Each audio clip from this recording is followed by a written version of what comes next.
Welcome to this week's episode of Campbell and Jones Meet the Monsters, the podcast we chart the cinematic legacy of the classic monsters. I'm John Campbell. With me, as always, Brendan Jones.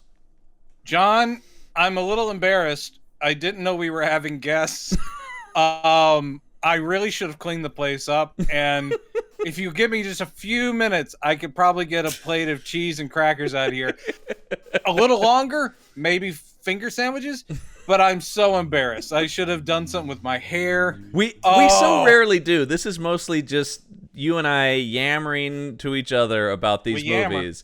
But we're for the second time we have a guest on the show, and it's the same guest because we've openly said that our friend Elliott Lewis is welcome back anytime. Anytime. Welcome, Elliott. And I'm here. Thank you for inviting me in. Silly boys.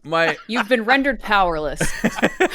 This was a mistake. Yeah, this was a terrible mistake. But luckily, our big Alaskan husky will protect us from Elliott. Oh yeah. Being look, covered in kisses. The thing, the thing I'm doing now is at the beginning of every season, I send Elliott the list of the movies we're doing, and they get to pick whatever they want to do. And first off the bat, I know you said have to do Lost Boys. Have to do Lost Boys. Yeah, that's not what I heard. I heard you were full on telling John, it's like, if I don't get to do Silver Bullet, it is. Listen, I was tempted to do Silver Bullet, but my one King movie is gonna have tangentially King related movie is gonna be Return to Salem's Lot. Right. Oh, I'm glad you'll be there for that. I did not think anyone it was gonna, because I've sent it around to some other people. We're also gonna have some other guests throughout the season come in, but I didn't think anybody. I thought for sure we were riding solo on Return to Salem's Lot. I've never seen it, so that will. I've never seen. Elliott, have you seen it? I haven't seen it. So my usual plug for another podcast that I'm obsessed with, and everybody, I'm convinced everyone's annoyed and wants me to shut up about it. Mm-hmm. Just King Things. Mm-hmm. Just King Things.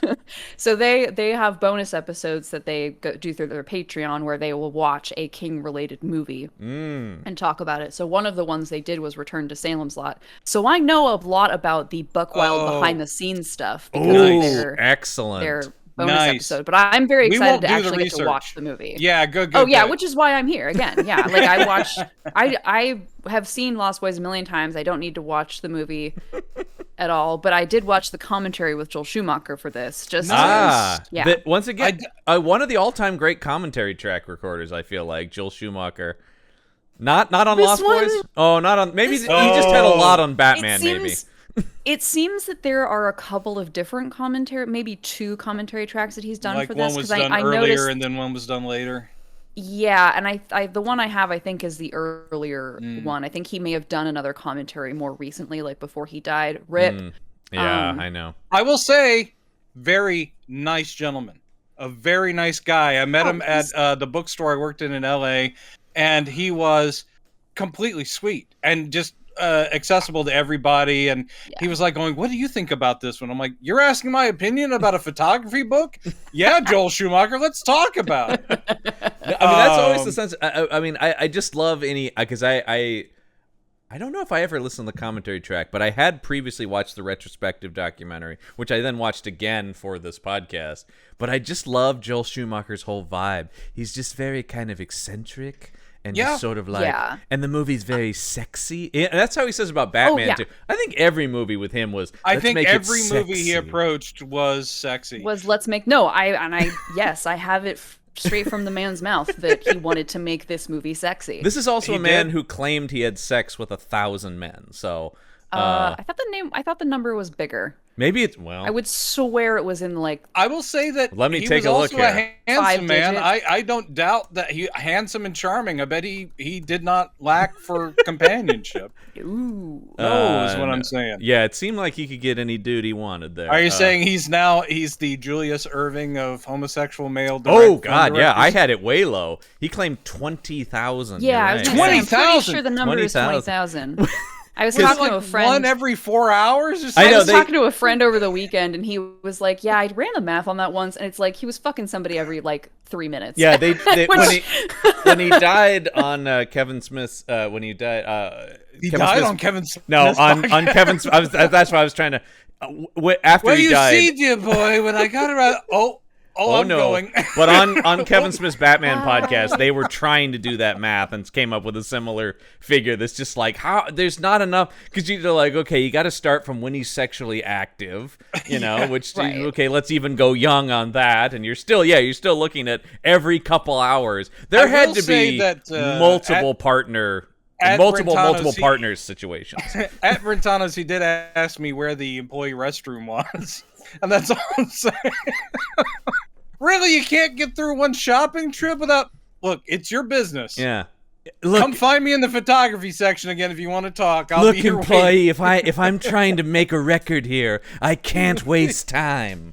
Do you happen to have all the dark corners of this mall on a map somewhere? Yeah, right here. He right also here, he Mr. also Schumacher. apparently said that number is, quote, not unusual for gay people. That number Wow. seems unusual for human beings, Joel. I don't know. That's what I was saying, And, and like, I. Yeah, like Joel, I know you're gay, but like, don't speak for the rest of us. That's not even Also- a large number with my gay friends. I know many I people will who did say more. that also. I don't mean to make a big thing out of it, but probably generational. Like, Yeah. I have a feeling that he was coming up during the extremely promiscuous for everybody across the board 1970s, 60s, True. and Yeah. 70s. So yeah, I don't know his numbers. This is And a also, weird slant he's a we've gone Hollywood off on. dude. There's probably Hollywood been dude. orgies. Like, Yeah, Oh yeah, my God, yeah, there yeah. have to have been orgies. Yeah. But Yeah, a lot of factors came Did he together cover that for in the Joel commentary? Schumacher. No, a lot of factors came together for Joel Schumacher to reach this incredible feat. yeah. Well, it's again, just- it's we mostly admire luck you at a certain for many point. reasons. Yeah, Joel Yeah. Schumacher. But we will talk about him again Stan a king. in a couple seasons when we talk about his Phantom of the Opera. But Yes. a movie, by the way, that according to the IMDb trivia of this, Andrew Lloyd Webber chose him to do that because he loved his use of music in this movie. Fair. There are many Valid. reasons They're this both movie works. fucking nuts. And actually, Schumacher, we'll talk about that movie and save our opinions fully for that episode. Yeah. But I got Schumacher problems not with that movie. inherently a bad choice to direct. I will be back for that. Yeah. episode as well. I figured. You are yeah. so welcome to come But I'm back. saying, like on paper, I remember when they said Joel Schumacher, I went, "Oh, okay, yeah." No, I was the same way because it not because of anything to do with his sexuality. No, but the man's aesthetics lend Yeah. themselves, especially to Phantom of the Opera. Isn't on stage isn't any kind of historically accurate anything. It No. is a synthesized spectacle. 1980s blue lit spectacle. Yeah. It is cartoonishly gothic. Yeah. And so he's a great choice. When I saw the movie, that's where the disappointment came from because yes, he's a good choice. Yeah. I don't think it worked. I have big problems We'll with talk. Gerard Butler. Well, I yeah. know I'm holding on. I think that's the key. Emmy Rossum. Perfect. Yeah. Patrick So Wilson. good, my baby. I love Patrick Wilson was very good. Yeah. Oh, Patrick. is she your baby? Elliot, you've got Patrick to Wilson. tell me. So my baby. Yeah. No, Emmy Rossum is your baby? I love her. Well, yeah. She's Okay. so cute. How can you If not you would love let Emmy me Rossum? know that I would have sent like a card or something when you gave birth to Emmy Rossum, I thank you because I'm a huge fan as well. Because Um, monkey gif, but And then one last thing about Joel Schumacher that will actually lead us into the movie, which I think wraps all this up, which is I love that his career prior to being a filmmaker was as a window display designer for department Yeah. stores, which totally you can see the jump from one to the other.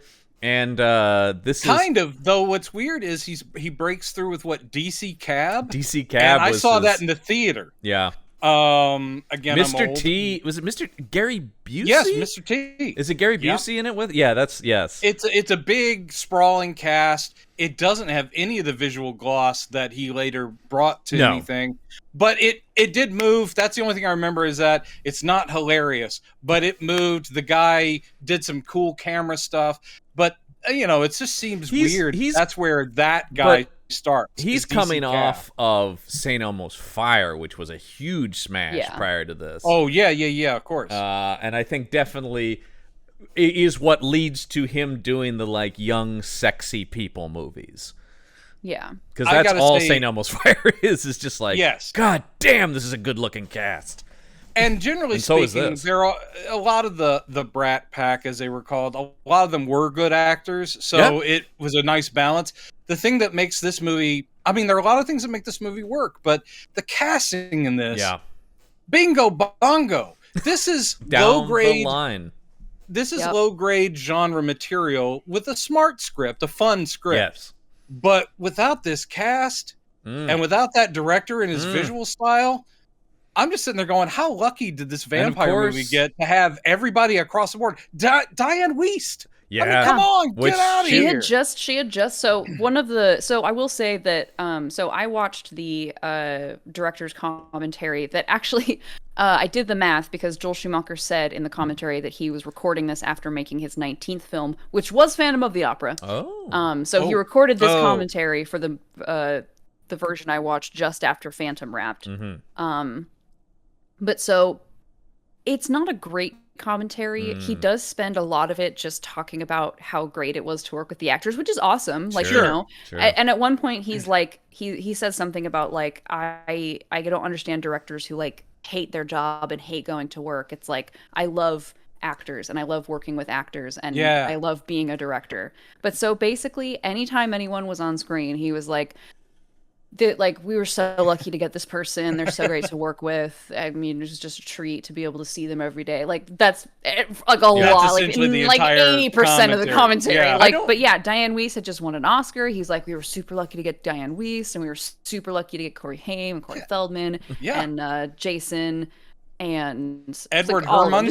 Edward Herrmann, he was like, we were so lucky to get Edward Herrmann. We're so lucky to get everybody. Well, I think Bernard Hughes. Bernard Hughes, best thing that guy ever did. And Bernard Hughes had such a freaking long career. Incredible, though. And he's there going at the not end of his life, but towards the end, he gets this kind of a role, and that thing cements him. He crushes every second of that thing, and you're like going, "I love you, man." I really enjoyed revisiting this. I haven't seen it in years. Wow. Okay.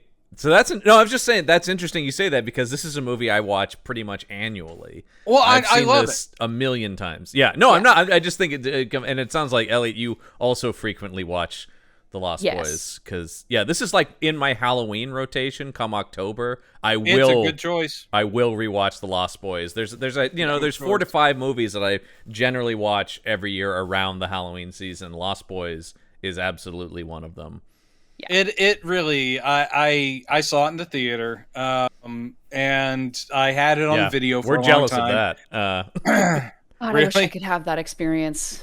Well, basically it was me as a teenager watching it and going, I wish I could dress like those dudes. I wish I could get away with dressing like the Lost Boys because I've always loved jumbled like costume wear where it's sort of it's like, I'm wearing a pirate coat over these leather pants. I could never have gotten away with it because I was always this tubby, zit-faced teen. Yeah. But I'm sitting there going, if I could be a vampire, I would want to look like those dudes at the time. I mean, now I'm sitting there going, this is a movie in which mullets work, by the way. Yes. Everyone's mullet in this works. Yeah, I mean, Kiefer Sutherland's mullet is iconic in this, and it works. Kiefer Sutherland's whole look in this movie comes to define vampire. I mean, talk about walking away with a movie. By the way, no, I mean that is a young stud just going, Jason's good. Mm-hmm. I'm going to destroy everyone else on screen. I mean, and look at their careers following this. Kiefer did become the bigger star between the two, but Jason, for reasons, Jason apparently was one of those over serious methody dudes that ended up no one wanted to work with. Schumacher talked about it on the documentary. He goes, I really want him for this, and he kept going, this is vampire trash, and I'm trying to do serious acting. And he should have been a much bigger star, but he did not lean into that. Because he's great. Yeah.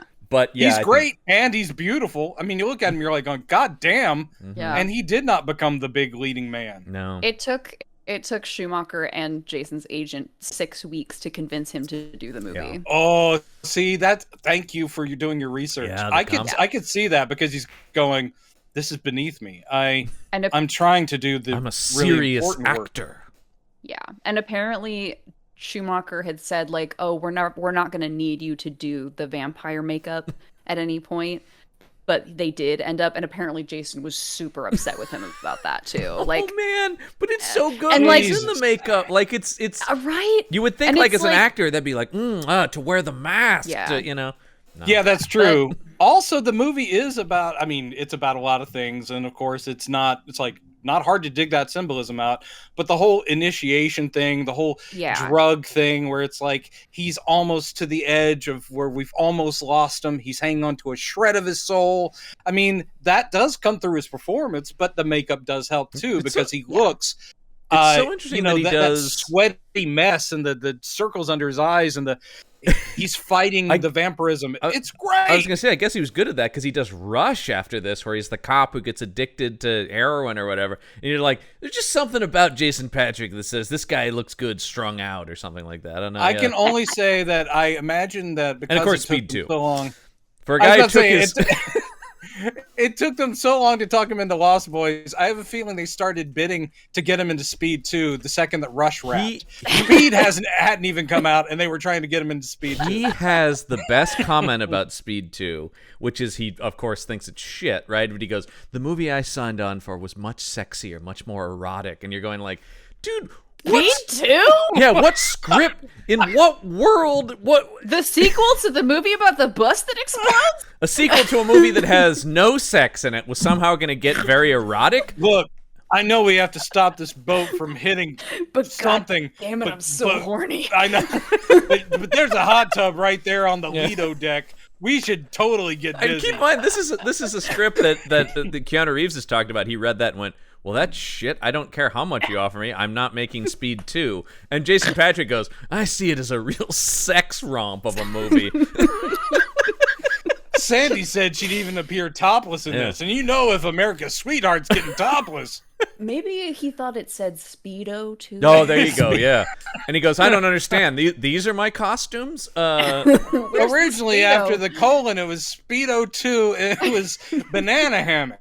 Well, I don't know where cruise control came into it. Originally, it was Banana Hammock. I'll just say he's probably less choosy these days because we have seen him over on my other podcast, The Action Shelf. And I think now it's about paying the bills for Mr. Patrick. And that convention it is appearances. sad. He is a good actor. A very good actor. Especially for most... I don't know what he looks like now, but again, he that still guy looks- had movie star looks Yeah. from the get-go. He still looks all right. And he and Kiefer make many, many convention appearances together. So That's good. and I highly recommend, if you're a Lost Boys fan, track down the episode. Now I'm going to recommend another podcast of Inside of You, with Michael Rosenbaum, his interview podcast. He had Kiefer and Jason Patrick on together, and it's a great episode. Oh, I got to listen to that. It is a really and they talk about their falling out, of course, because there was very famously when Kiefer was going to marry Julia Roberts and she ran off with Jason Patrick, and that they didn't talk for decades. And then it's really nice. Kiefer goes, after 25 years passed, I can't get as gravelly as Kiefer is. He goes, after 25 years had passed, I realized I'd lost my girl and my best friend, but I was really missing my best friend. And so they buried the hatchet. They did a production of that championship season on stage together. And now they go around to conventions together and they're best pals again. So it's really nice. I love this. It's a very heartwarming podcast, listening to those two talk about how... Because I guess they really hit it off on this movie. Well, they had to get back together because Jason drank his blood. Yeah. Well, it wasn't, as we know, spoilers if you haven't seen The Lost Boys, it wasn't actually Kiefer's blood. Yeah. Spoilers. No, it was Kiefer's blood. No, because Kiefer wasn't the head vampire. He wasn't the head vampire, but Kiefer does say that was my blood, and it's like that was my blood. But he's part of the bloodline of Edward Herman. See, this is interesting because I just assumed that David was lying, even to the end, because he was like keeping you were the secret that you David were the was secret. keeping. Okay. But I don't know. I could be wrong. Like, well, David would No, certainly I- want to no. be perceived as the head vampire. Yes, I there's- think you're right. I'm giving Elliott the star. Well, there's on a that. lot of I'm theories giving around this Sting- movie because we're talking about the whole theory I have that many David theories. is not dead at the end of this movie. Oh. Because he does not burn up or vanish. He gets impaled, but just kind of. So people think he's just playing and then possum. he loses his And facial hair he's weirdly. not, I never understood that. Yeah. He's not impaled on wood. So I he's always just, thought they it's say like, he's just he's sort of impaled on horns. pretending to be Yeah. dead, and then he's gonna get out of there. And there's some sequely things out there that may Well, I indicate still that. believe. Yeah. So let's start the movie. Well, let's talk about Yeah. the poster first, because Oh, if oh. ever I'm equipped to talk about a poster, we're looking at what I definitely had on my wall in high school, which was the poster for this movie. Oh, I was It not popular just or cool. Rules. But this poster is such a, because we always talk about posters on the show and the design of them. This is seemingly a boring poster because it's just the cast. But Yeah. man, the way it is constructed is so good. And it's so iconic, oft referenced. I've seen so many parodies of this. Yeah. It's just, and it really does speak to, it is showing you, like, this movie's gonna be fucking cool, man. Look at how cool these people are. You gotta Yeah. see The Lost Boys. It really is just about presenting the youth culture there, and Yeah. and This ain't your these, as you daddy's say- vampire movie.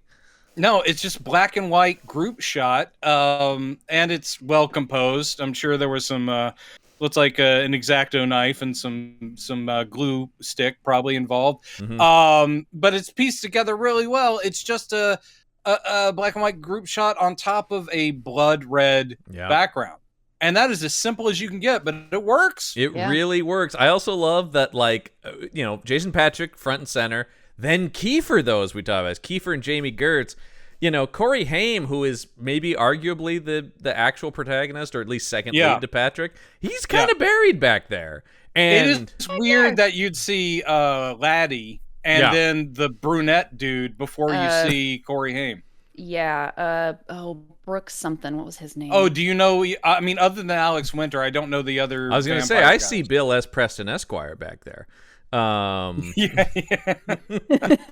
I mean, another iconic movie of my youth, those Bill and Ted movies. Alex So- Winter had a small window there, and he was also doing weird ass indie stuff. Well, in and the that 80s. Schumacher talks about on the documentary that he had come out of NYU film school. Like that was the route he was. I think the acting he kind of fell into. Alex Sure, Winter. yeah. It seemed like the directorial stuff was really what he wanted to do and what he has done in the years since those Bill and Ted movies. I do like the way, the movie drops information not really in big expositional chunks.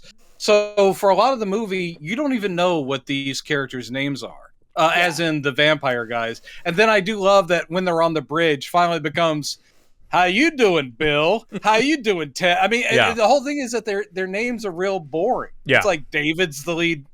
Yeah. David, the vampire. All the names in the and then- movie are kind. Now, One of them is Marco, Dwayne- right? One of them it's is like Paul, Paul. Marco, and Dwayne. yeah. Paul, Marco, Dwayne, and Dave. These are our vampires. Wow. I don't know, because I just dug into the IMDb trivia as I always do. Wow. The original script literally had them be Peter and the names of the Lost Boys.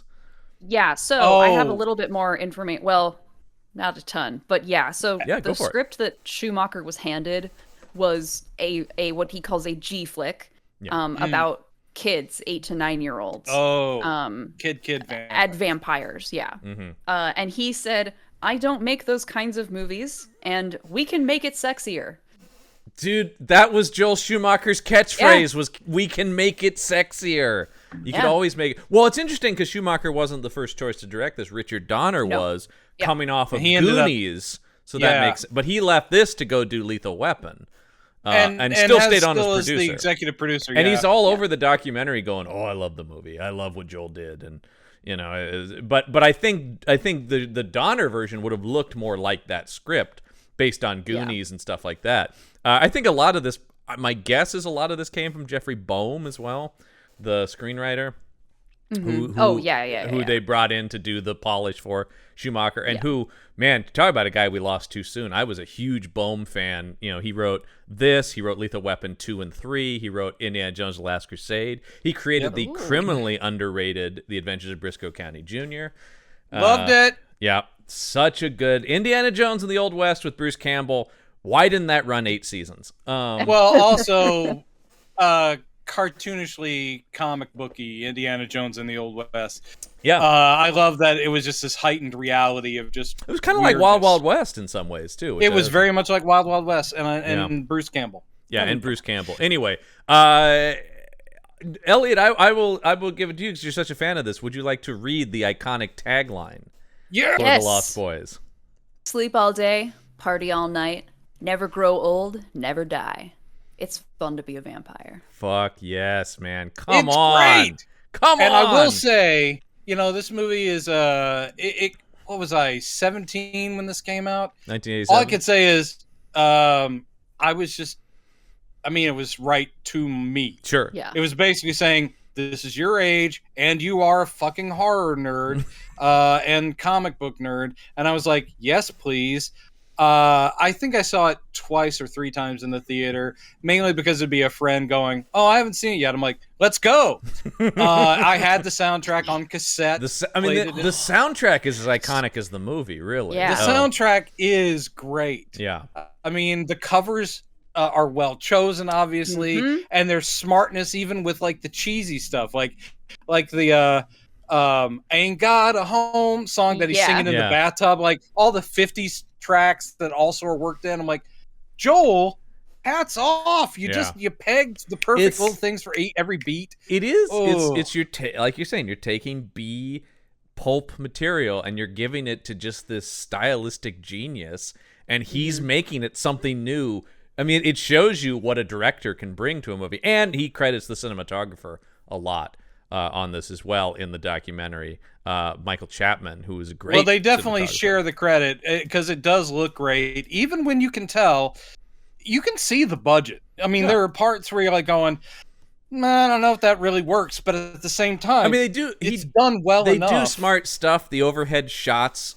From the vampire's perspective is classic You're horror. not seeing too many flying scenes, which is smart because A, they're expensive, and B, they often don't look well. We'll talk about the massacre on the beach is a lot of just quick cuts of blood spraying out and stuff like that. Dude, it has David chomping into the top of that guy's skull. That's what I like about it, man. Yeah. If nothing else, it has vampires it could have just been about cool teenage vampires. Totally. But they're monsters, man. When they need to be monsters, Joel doesn't go, oh, people don't need to see that. I mean, he gives us that shit, and it is brutal. And you sit there going, wow, I've never seen that kind of that's almost a werewolf attack as opposed to vampirism. The biting of the head is just pure brutality. You're not going for the blood supply there. You're just fucking a dude up. And that is great. And they're literally ripping people into the air. They're literally pulling people out of cars and flipping up in the air, and you're like, they play with their victims, and it's not about a seduction thing, which is such a vampire trope. This is about, dude, you guys hungry? Let's go. And then they fuck people. This is something we were for a blood and then run. they throw them on fires and go, woo! This is something we were talking about when we did Fright Night a couple weeks ago too. Is you were saying about both Fright Night and The Lost Boys, Brendan? You were like, were those PG-13? They're both R-rated movies, but not like in hard R's, but just enough that they let the blood go. Neither one of those movies would be rated R today by any stretch of the imagination. No. A teenage vampire movie, The Lost Boys today would be very much a PG-13. Yeah. Yeah. And it's interesting because there's not really a lot of language. The sex is very 80s stylized, and there's no nudity. Oh, that is a very 80s sex scene we'll talk about.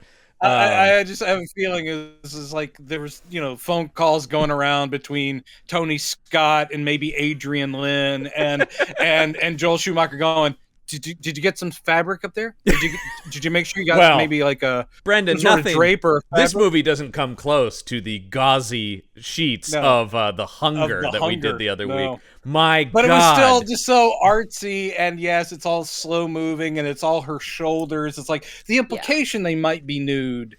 And that song, and but we the see song, a lot more man. Of course. The song carries you through.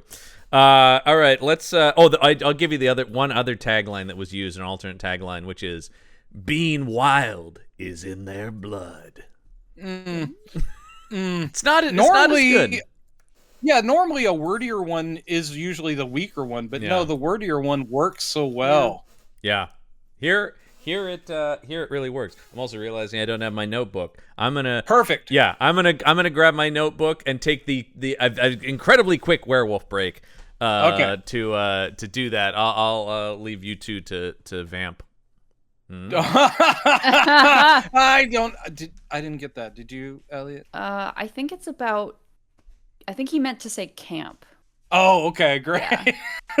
Well, I've got a number prepared. Hello, my honey. Now, do you own this on Blu-ray? Do you have it in your library?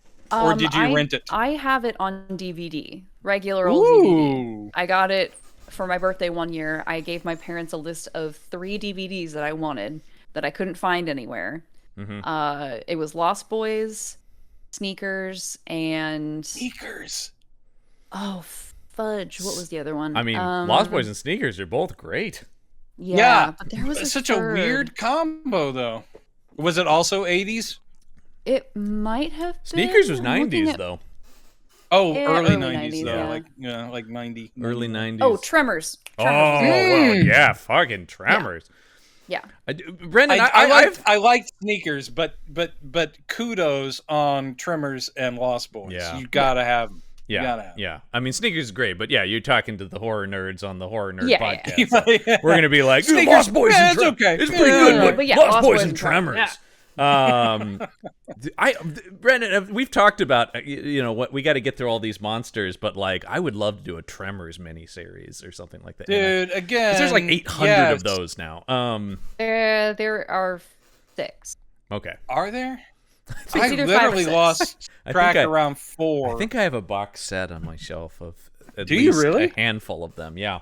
I I have the Attack Pack. The Tremors Aftershocks. Yeah. 4 is The Legend Begins. Yeah, 4 is the Old West and then one. 5 yeah, is, right. One of them is I think Shrieker 5 is- Island. I think that's 3. No, that might be 3. And yeah. then there's Cold Day in Hell and Bloodlines, but I don't know which numbers those are. Wow. It just becomes the Michael Gross show at a certain point. Like you lose He's everybody else. He's the only one that's still hanging in there. Michael Gross is there, man. He's in all of them. I'm almost Oh positive. yeah, I think he is. Yeah, he's the guy who is always right by his phone when it's time. I mean, he did the show too, Tremors. The series. That's true. Yeah. Oh my god. Because there's the TV There's show. so much the Tremors mythos I apparently have missed out. Oh, they get deep into those things, including their origins. One word for you. 2 words. Ass blasters. Yeah. Okay. I think. All right. Yeah. I think it's one word in the franchise. I don't need to know anymore. Just leave it right there. Will that be the name of your podcast when you finally do your Tremors podcast? Ass blasters. There must be With one. Elliot. There probably is actually. At this point, there's a podcast for everything. Yeah. Now, John, did you get your homework? Did you get that in? I got it. Oh, nice. Okay, good. I got my. Why would you even take notes about Lost Boys? I will We know say the whole this is movie just by heart. for posterity because I do know the movie incredibly well, so I'm just kind of like casually writing down just so I can keep the order of scenes focused and stuff like that. But I do know this movie backwards and forwards, including that we start from opening titles on this introduction of the titular Lost Boys as they're just creeping about on the boardwalk, them walking on this carousel. And something I did not pick up on until I read it in the trivia is that they appear on screen in the order that they die. Their introduction on the carousel is one by one the way they also get killed. You see Marco and then Billy Worth, and then what's that fool's name? Brooke Alex Carter, Winters? and then because Alex Winters is Marco. Sorry, he's the only vampire whose name I remember. Right. Yeah, and it goes then, Alex Winter, Billy Worth, Brooke McCarter, and then Kiefer Sutherland. Yeah. Wow, that's neat. Yeah, that was in the trivia. I did not. I never picked up on that. But even the way that Kiefer is introduced, you're like, oh, here's the guy, man. This is the guy. And look, I haven't said this on here, but like, I'm a huge Kiefer guy. I love Kiefer Sutherland. I'm sorry to hear that he's a real asshole to work with, but at the same time, I do love him as well. I've always liked his thing, his persona, and also, and credit genetics. He and his father both have great voices. They have great voices where it's like, man. Yeah. So Kiefer.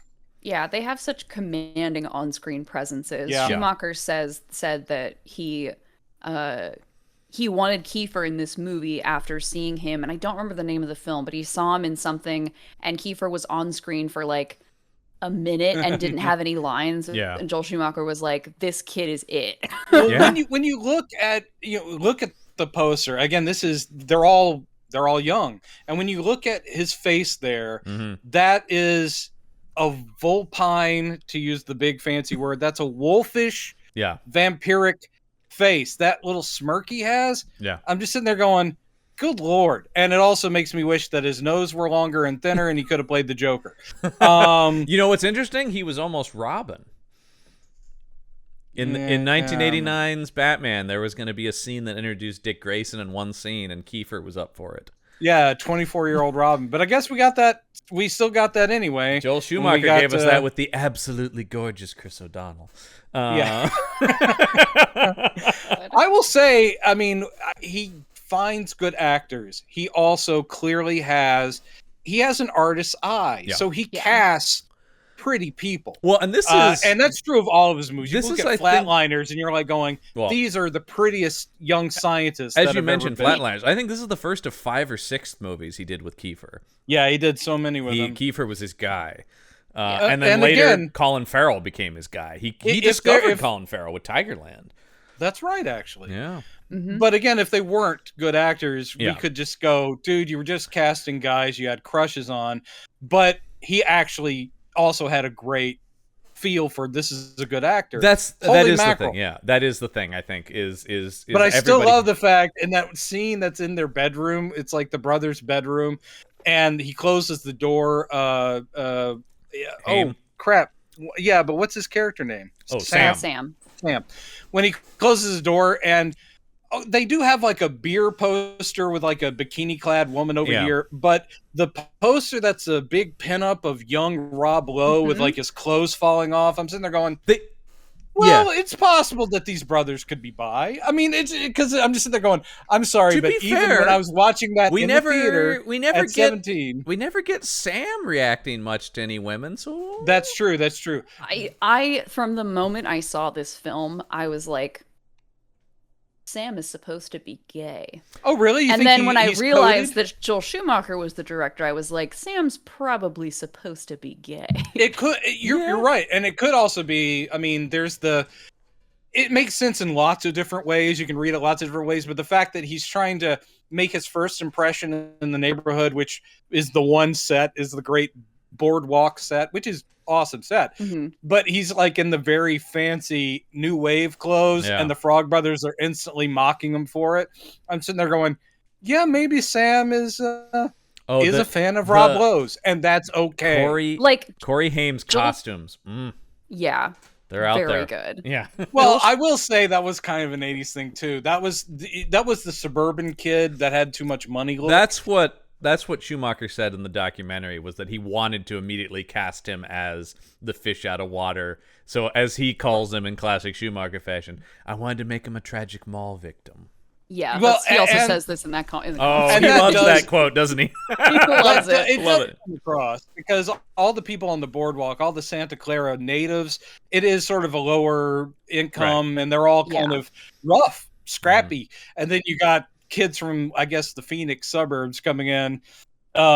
Jason Patrick, though, always looks cool, so he never went that way. But Sam is definitely pastel. He's got the shirt button all the way up to the top. I used to do that too myself. I know, I'm going back. And in the commentary, I will say that Joel Schumacher said that he put the Rob Lowe poster on the closet because, and I quote, Rob Lowe was a teen heartthrob. It's true. And it's just as good as confirming that my theory about Sam being gay is correct. I back this theory.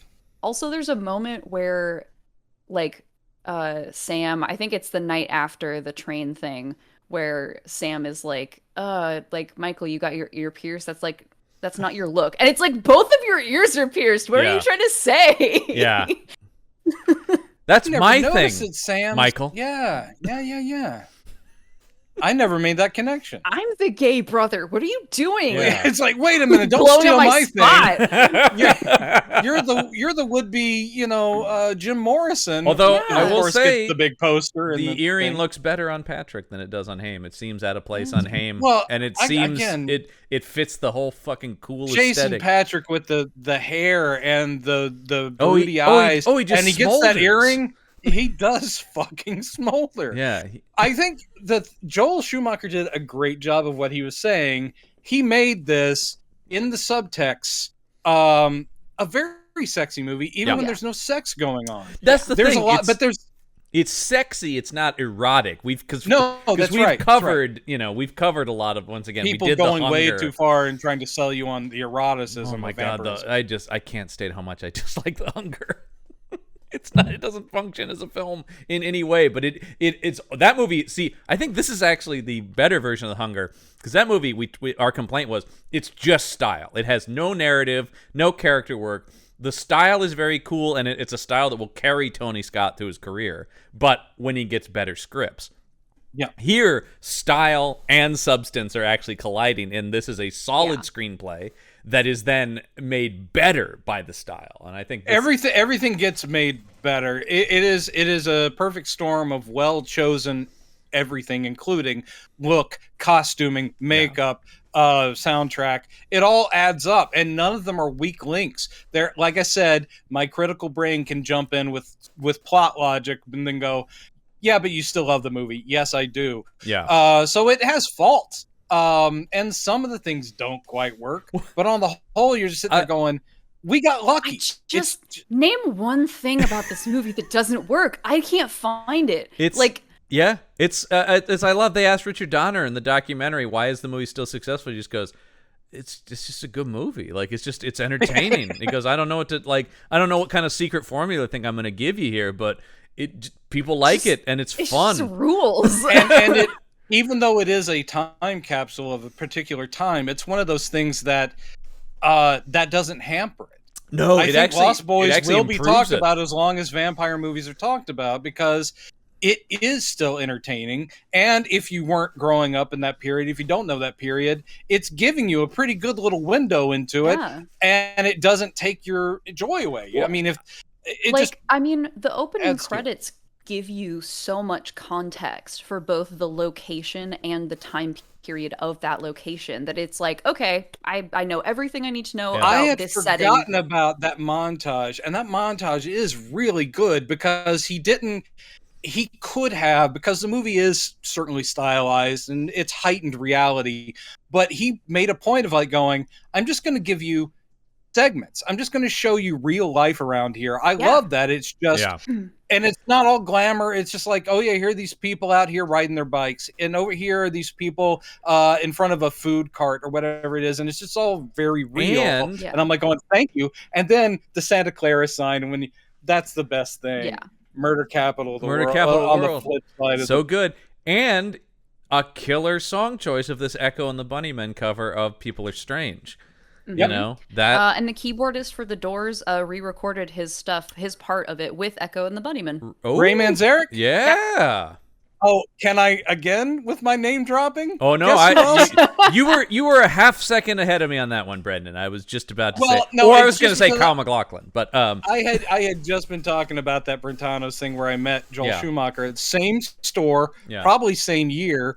Ray Manzarek and his wife would come in all the time. Shit. And again, talk about a very friendly guy. He's like, yeah, man, I didn't go up to him and go, so man, let's talk about the Doors. Let's talk about Jim. He'd be going, yeah, no, this is really good. Yeah, I remember, oh man, it was back in 60. And we're like going, Jesus Christ, I'm just a bookstore employee, but talk on. Well, Brendan has so many celebrity encounters just from that job alone, right? Just from that job. Yeah. Because it was the Beverly Hills, the Century City Mall. And that was the bookstore, the only bookstore in Beverly Hills. Right. So you'd have, all kinds of normal folks, and then it'd be like Gillian Anderson buying books. I'm like, I'm just a nice lady, good person. And then I would do my Jerry Lewis, which would frighten them away. Yeah. Yeah, I think probably. Gillian Anderson famously ran out of the store at that. Come back, nice pretty lady. We have books for you with words. Wouldn't you like to read a book? I have a book for you. I do think that when we talk about the casting, we mentioned Diane Wiest earlier, but when you watch the movie, having Diane Wiest grounds this movie so much because she is such a serious actress and such a real person in the center of this insane movie that has all this style. Here is, I totally believe her as this harried single mom who's had to move her family. She adds a real grounding to the film. I agree. I think that they're clearly, the writers and of course Schumacher and the actors, they're clearly going for the smart thing to do in a fantastic film. It's the same thing that Spielberg did with like E.T. and Close Encounters. Introduce these people as real people first before all the weird stuff happens. Yes, we've seen the vampires already, but we want our central characters totally relatable. And when you have actors that good, you bought them as a family. They're the brothers interchanges where they're sniping at each other, totally real. Again, these are great actors. Diane Wiest, her specialty always in any film you see her in, she is one of the most vulnerable performers. Like she has a backbone, but she is always just, and this is true of Hannah and her sisters, everything. It's always like, I'm this close to losing it, but I can get through this somehow. And she evokes your sympathy immediately. Yes. And her whole thing about, I kind of need a job. And it's like, I really hope this works out. This is the first date I've been on. And you're like going, lady, you're real. There are vampires. Like, oh man. I know. I know. She won the Oscar before this for Hannah, the year before for Hannah and Her Sisters. And then her next nomination is 2 years later for Parenthood. Talk about another vulnerable performance. But then she wins a second Oscar for a totally different route with Bullets Over Broadway. Woody was good to Diane Wiest. Woody, I mean, could you look at Purple Rose of Cairo, Hannah and Her Sisters, Radio Days? That's a really strong period. Bullets Over Broadway, yeah. And Bullets Over Broadway is a very different part for her, but she nailed it. Very funny. Well deserving of that Oscar as well. And honestly, deserved that nomination for Parenthood, where she's amazing. Corey Haim was never up for an Oscar, but also, we're seeing Corey Haim because we talked about him with Silver Bullet. We did Silver Bullet the other week. Oh, man. And once again, we were sad on there, and I'm still sad what happened to Haim, because what a talented kid. You watch that, you watch this, and you just go, this kid is, what is he, 14 here? He and Corey Feldman are both 13. 13. Wow.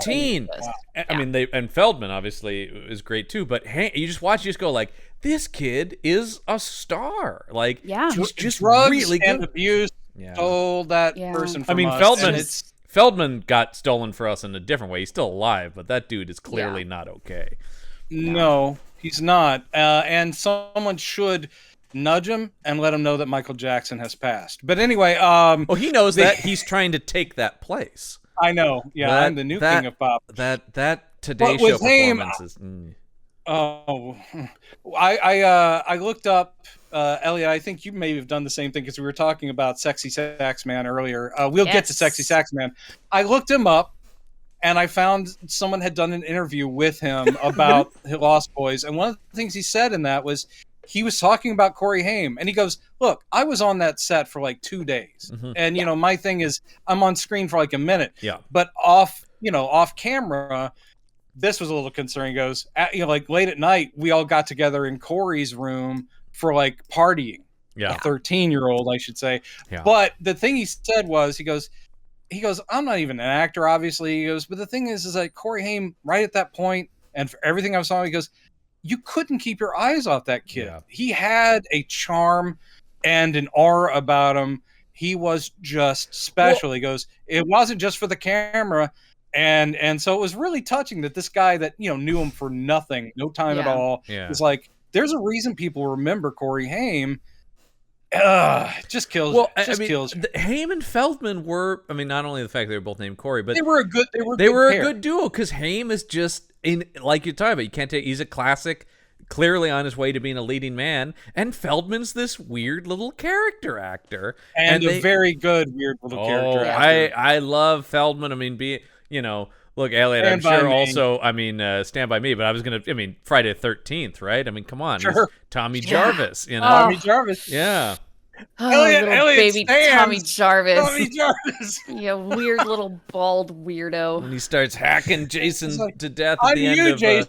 Yeah. I'm you. Hey, it is one of the most unique tactics to take against Jason is to go, I'm you. Yeah. I think it's very brave of Tommy to go into the bathroom and just go, I hope this works. Yeah. Shaving his head going, this is a big leap. Yeah. God, this is it, man. That's a last-ditch effort when you're shaving your head. This kid logic had better work out for me. It does, too. It really does. Bang, bang, I shot you. You're dead. Lay down. It worked.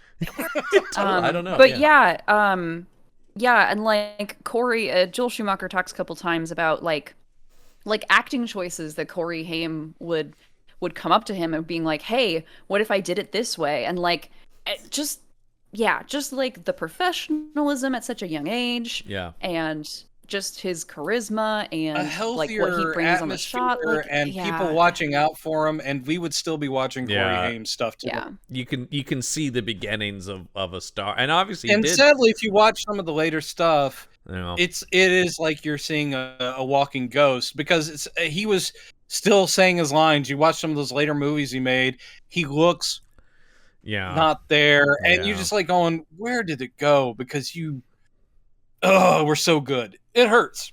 It really does. It's R.I.P. Corey Haim. It's unfortunate. I do see it looking through his IMDb credits here that Schumacher did put him uncredited in Batman and Robin, so he was still kind of looking out for him there in the 90s. He plays one of the biker gang members in that. Oh, that's cool. Yeah, and so he's like, yeah, you know what? Talk about Day-Glow paint. I remember that sequence. Boy. It was Oh, boy.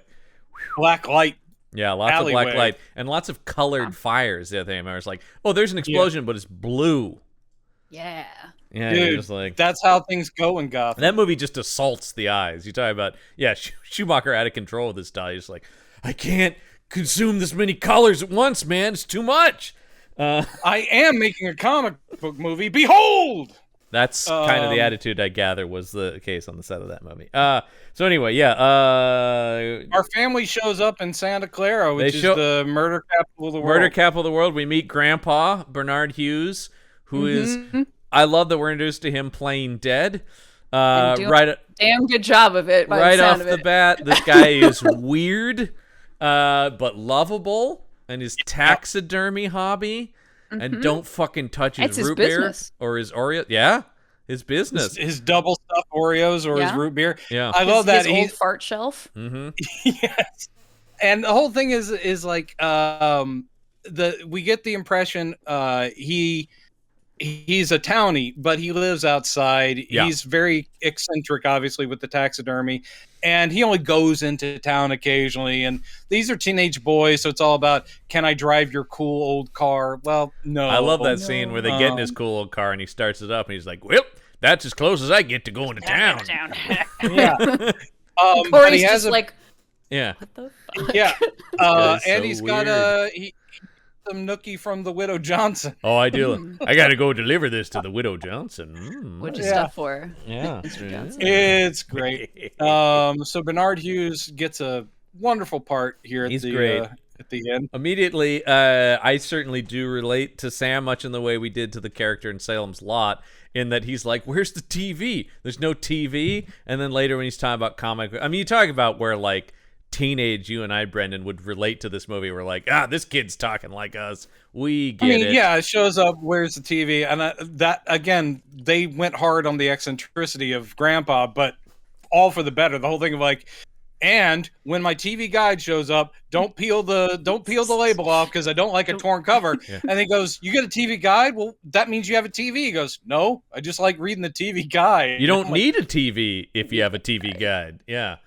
Which is and don't great come in here. And weird. Yeah, and he has a secret room. But so the whole thing of that is great. But yes, when we go to the boardwalk, which they spent, I don't know if Elliot, you did the research. Is it a set, or did they find an actual boardwalk to shoot on? I mean, the boardwalk, Schumacher said that, I'm going to say, if not most of the boardwalk shots are the boardwalk of Santa Cruz. Okay, all right. Yeah. I mean, because you see chunks of it over and over again, and that's true usually of a set where it's like we can only go to the end of the block, and that's as much as we got. I think he shoots it well, but I look at that and I'm like going, holy fuck! It's got a video store which is apparently open all fucking night. Yeah. Sure. And for me at 17, I'm like, it would are have you to kidding be, right? me? Yeah, and it's got a wide open comic shop on that the comic boardwalk. shop. The comic shop was a real comic shop. Yeah, and it's still it's not on the boardwalk anymore, but it is still open, and they have the Vampires Everywhere #1 that you can go and take a picture with. They said in the store. It's not a real comic. No, with the cover. They said it's a prop. Yeah, but they said if you open it up, the entire cast and crew signed the inside of the big comic book. That's so cool. Yeah. Oh my god! So they have that on display, and tourists come in and take pictures with it. I can only imagine that. I mean, I'm glad that was a real shop. It looked like that would have been a very expensive set to do. Because I was thinking that, like, what, you got to stock all these comic books and everything, and they're all real modern comic books of the time. They're not. They must have had a deal with DC because it's a Warner. Was so much. It's a Warner movie. Yeah. But at one point when they walked by one of the spinner racks, I'm like, ROM Space Knight. I was like, a Marvel title just showed up. This is how you and I watch movies. I saw that when I went and saw Spielberg's West Side Story. They had comic books in Pop Soda Shop, and I was like, what's back there? Yep, I was looking at the same thing. What do they got back there? Oh, yeah, that's period appropriate. Very good. But Spielberg knows his shit.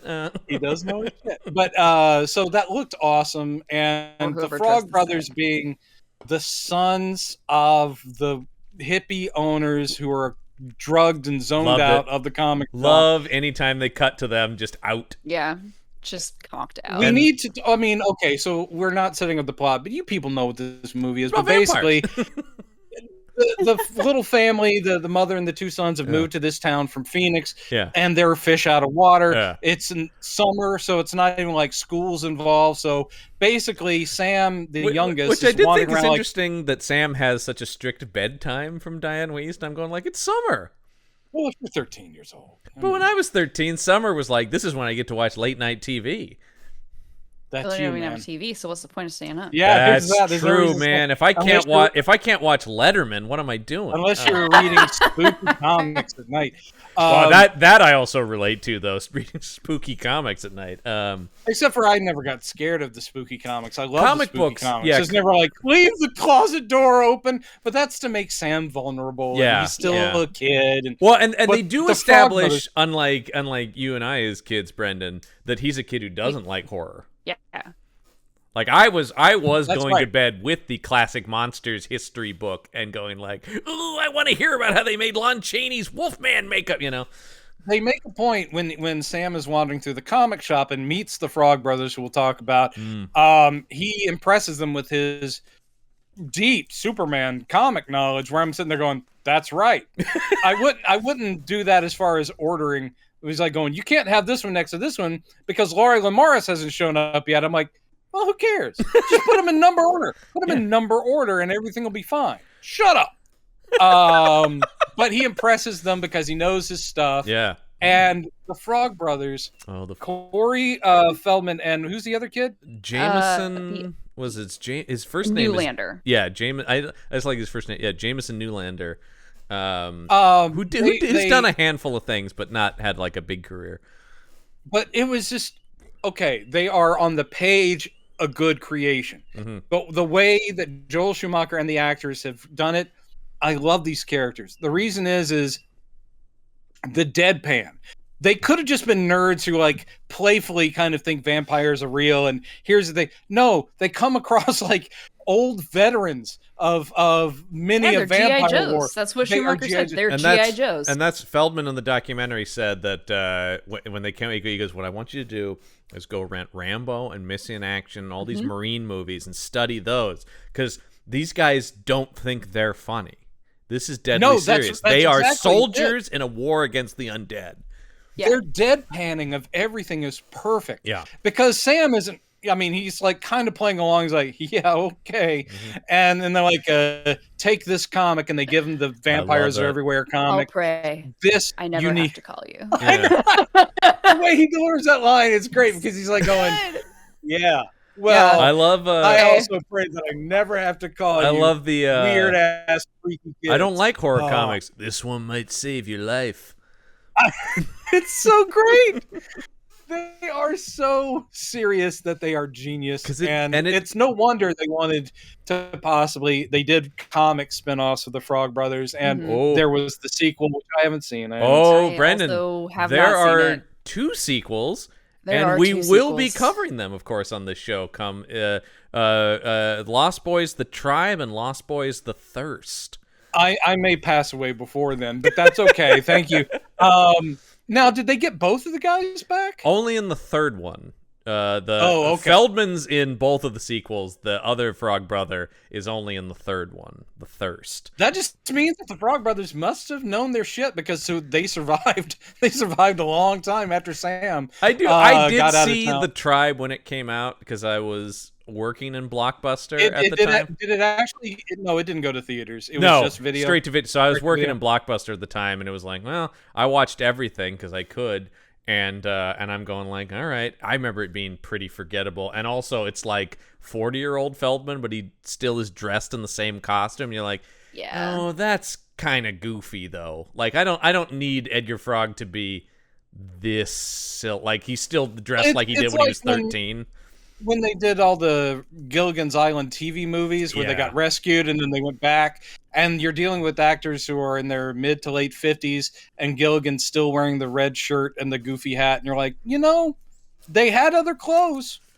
Yeah, and you made it to the mainland. You probably could have changed out your outfit, Gilligan. You start to go like, well, this is getting kind of sad. Now it's just reminding me that they're old.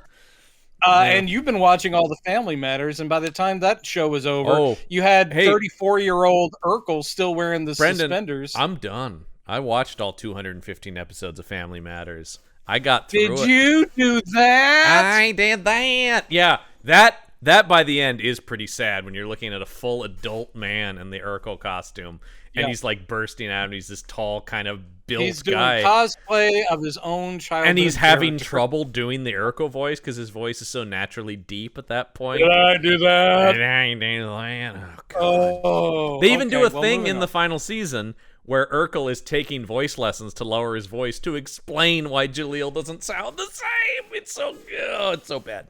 I don't know why I did that. I don't know why you did either. It was on HBO Max. I don't know.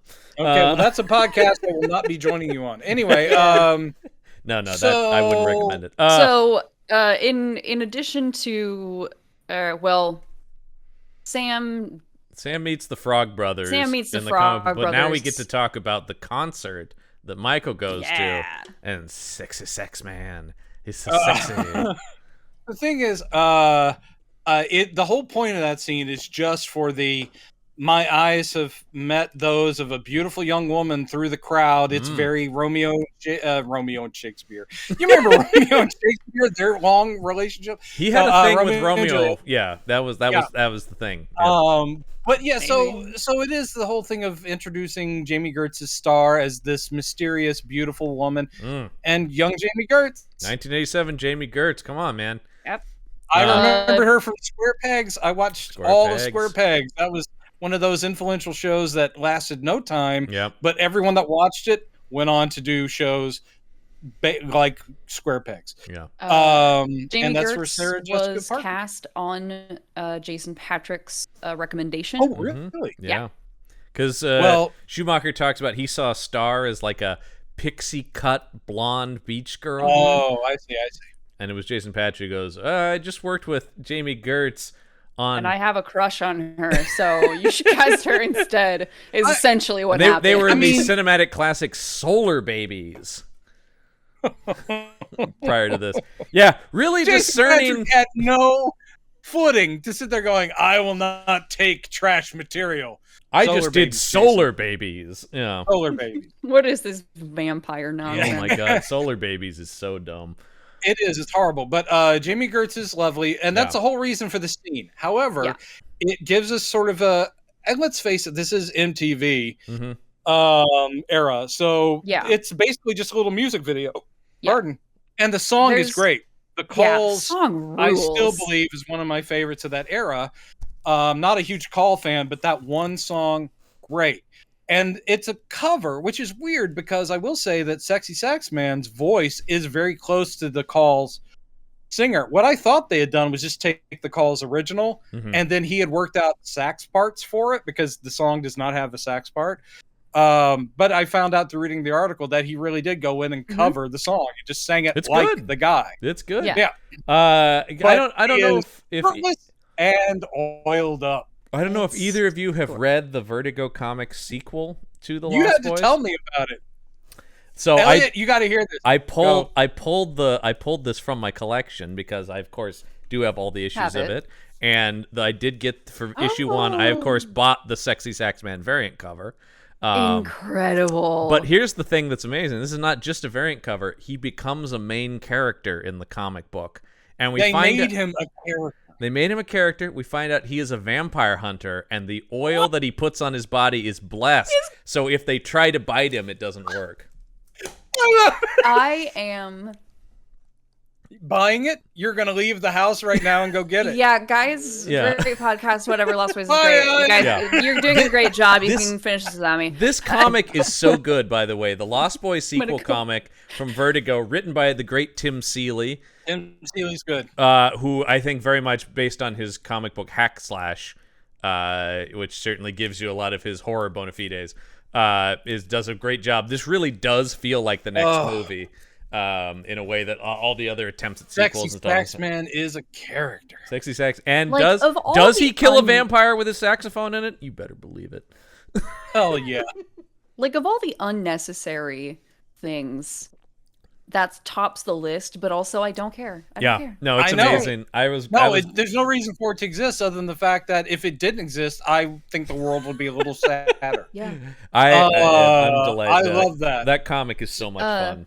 He became a cult figure just based on a minute of screen time. I don't know if it's in the interview you read, because the one I read was from I think last year or 2020. I don't know how. It was fairly recent, I think. Yeah, but so even he is it's amazing to me that people still have that as a touchstone, and it's just I went into the set for 2 days. Yeah, he's like, look, I toured with Tina Turner for decades, and I'm in this video of hers, and I've done all this other work. I have these solo albums. But he's Sexy Sax Man from the Lost Boys. Who cares? Yeah, he says if I appear at things, it's like I will probably sign a couple of CDs, but I will sign 200 DVDs of Lost Boys. Yeah, and it is.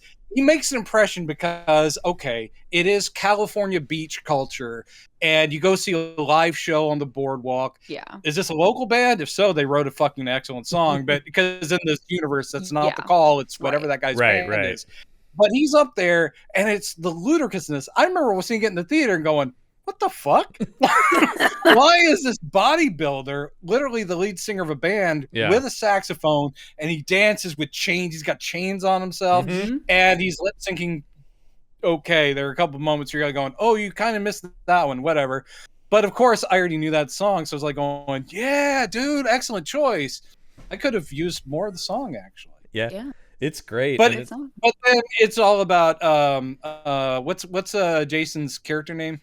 Michael. Right. Michael's great. Michael. I like Michael. Yeah. Michael runs after Star. Yeah. Following her around the boardwalk like a little puppy dog, is kind of pushing Sam out of the way, like, leave me alone. Don't you have anything better to do? Which is when the comic shop happens. Yes. And also in the midst of this is when Diane Wiest goes into the electronic. Lucy, obviously, her name is Lucy. Yes, her name is Lucy, obviously. Yeah. I was sitting there going, oh, come on, Mina was taken. But so you're always trying to get more people to name things Mina. The amount of Dracula adaptations we've watched where they flop the names so that Lucy becomes the main character, it's insane. It's so many that I'm going like, what is up with this? It goes back to that play, the first stage adaptation that they based the 31 it probably just came from somebody being like, I liked Lucy better as the protagonist name. It's the same thing as Lucy means light. Yeah. It's Lucient, and I so think therefore shadow and light. I'm Mina like, sounds yeah, darker or something, but Mina Murray, Mina Harker, come on, man, Wilhelmina. I always write all of my tweets in with hashtag name her Mina. I think we just need more Minas in the world. It's the same thing. We of course complained about Dr. Henry Frankenstein in the 1931 movie because the studio said Victor was an untrustworthy name. Yeah, and we just watched The Bride. Is because he's an untrustworthy I know dude. we were talking about. We did. Yeah, last week we did The Bride when he was Charles Frankenstein. Charles Frankenstein. Chuck Frankenstein. Oh yeah, Chuck Frankenstein. Played by Sting. Yeah.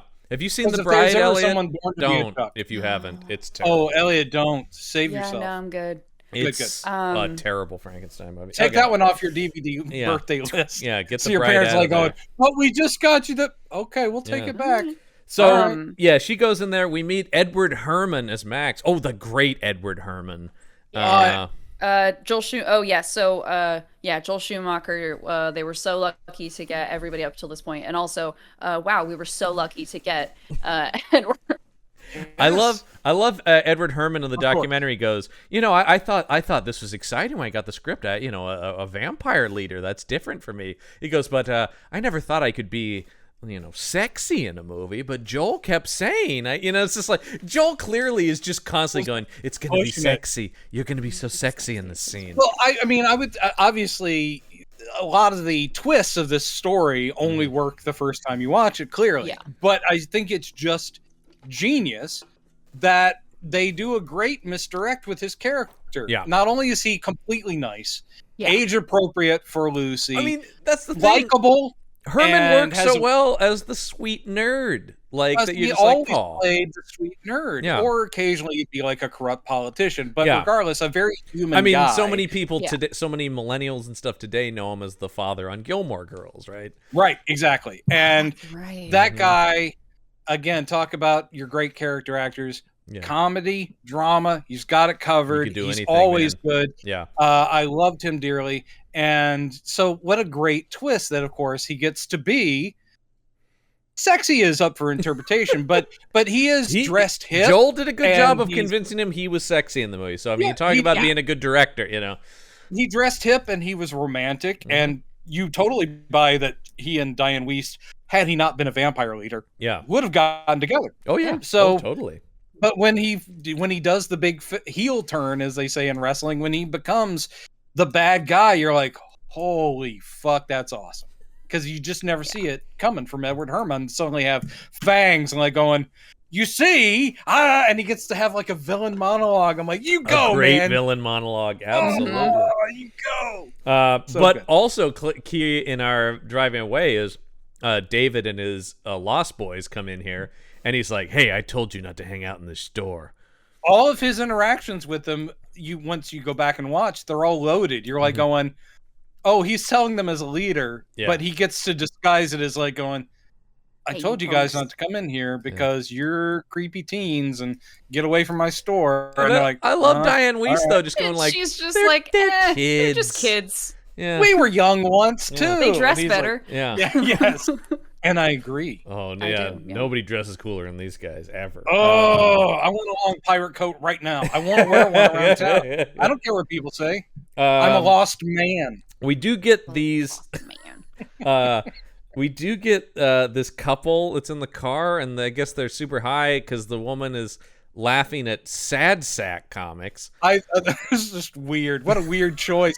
Because you see them steal a comic from the comic store, and the Frog Brothers rush after them.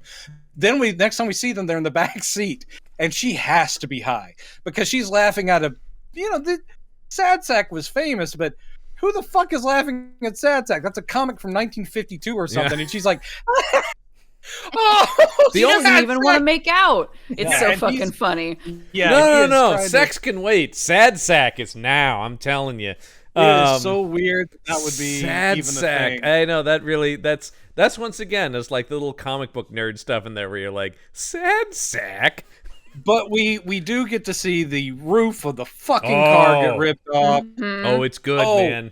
I gotta say, another great choice. We mentioned it. It's a budgetary, but also a very good artistic choice. We mentioned all the flying scenes. Yeah. Yep. We don't get animated bats. We don't get to No. see them full body flying either, really much.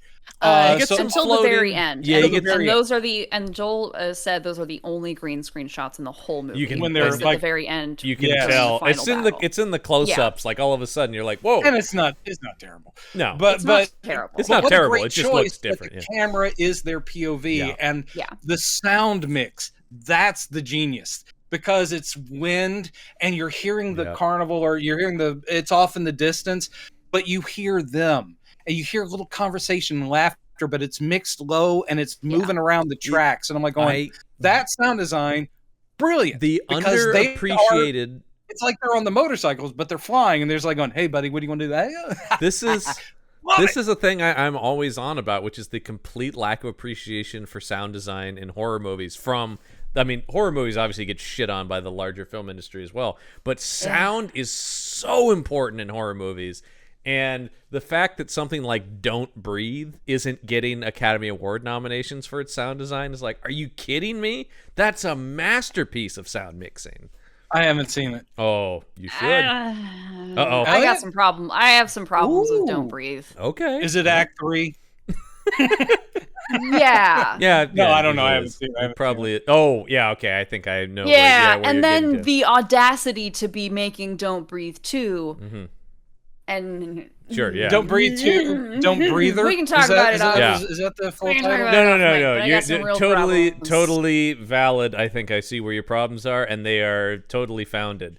My Oh, appreciation. now I'm very curious, but yeah. I haven't seen But it. I have a great appreciation for the technical work. Let the me say that technical in stuff Don't in Breathe. that, and honestly, honest to God, I was in love with the movie Yeah. right up until I wasn't. It takes a very weird and uncomfortable Unnecessary turn. Yeah. turn. Oh. Yeah. That doesn't fit the horror No. idea? It's just... it- No, I mean it's necessarily still trying to be horror, but it goes to a it- place a that degree that doesn't make sense yeah. to what had been going on in the film, Yeah, and just for it- shock value. For yeah, shock step value. I agree step with too that. far. Yeah. I've seen movies like that where it's like, Yeah. oh, it was fine, and you just decided you needed that one extra, and now Yeah. you've lost a lot of people. Yeah. Right. Yeah. Anyway, let's get back to this movie that's great. Anyway, So, yeah. sorry, that's my little diversion. but anyway, I'm they gonna, get grabbed by I'm the gonna have a vampire. whole podcast about how Don't Breathe is awful. Okay. That's my podcast. Send me a link. Uh, But yeah, they kill these two people by just yanking them up into the air, and Yeah. I love that form Yeah. of attack. and we're still Great. once again at this point, we're still not getting into any kind of gore or anything. It's No. all just implied. People just getting ripped up into the sky, and it's very Another visceral great and thing- exciting. Another great thing that's sprinkled throughout, and I'm sure it's in the screenplay. So I mean, we keep giving Schumacher a lot of Yeah. props, as we should. But there were some smart story choices Oh, yeah. littered throughout, and of course it gets mentioned by Sam and Michael. But the constant missing posters, Yeah. which sometimes aren't brought up. They're just in the video store. They're in the comic shop. They're in the on frame. boardwalk. They're on the boardwalk. It's a great thing. It's like Murder Capital. It's like, yeah. And Grandpa gets a good line where they go, "Is it really the murder capital of the U.S.?" And he goes, "Well, if all the missing people in this town were to suddenly rise up out of their graves, we would have a population problem." Mhm. And you're like, good line. But yeah, so we see that reference all the time, which means these vampires have been here a good long while. And as we find out at the end, when Grandpa has his line, it's like, yeah, I guess they've been there a good long while. This is the kind of stuff that I credit a lot to Jeffrey Boehm, just having seen so many of his other movies.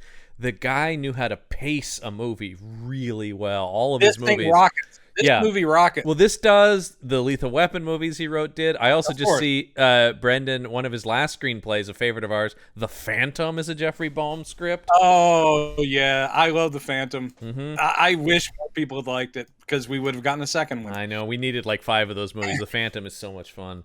But still, once again, he was good at doing fast, adventure-filled action or something like this. Just he knew how to But keep also smart. There's Smart a lot of thing- yeah. intelligence in this.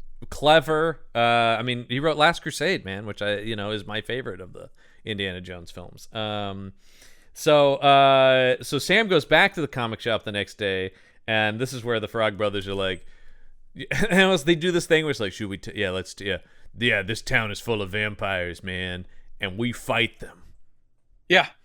And once again, they're 13-year-old kids, so you're like, okay, weirdos. I don't know. I believe them at this because I mean, I think they know what's up. Mm-hmm. I think that they've been preparing, and probably their hippie parents at some point, like, guys, listen, just be careful. There's a lot of vampires around here. Yeah.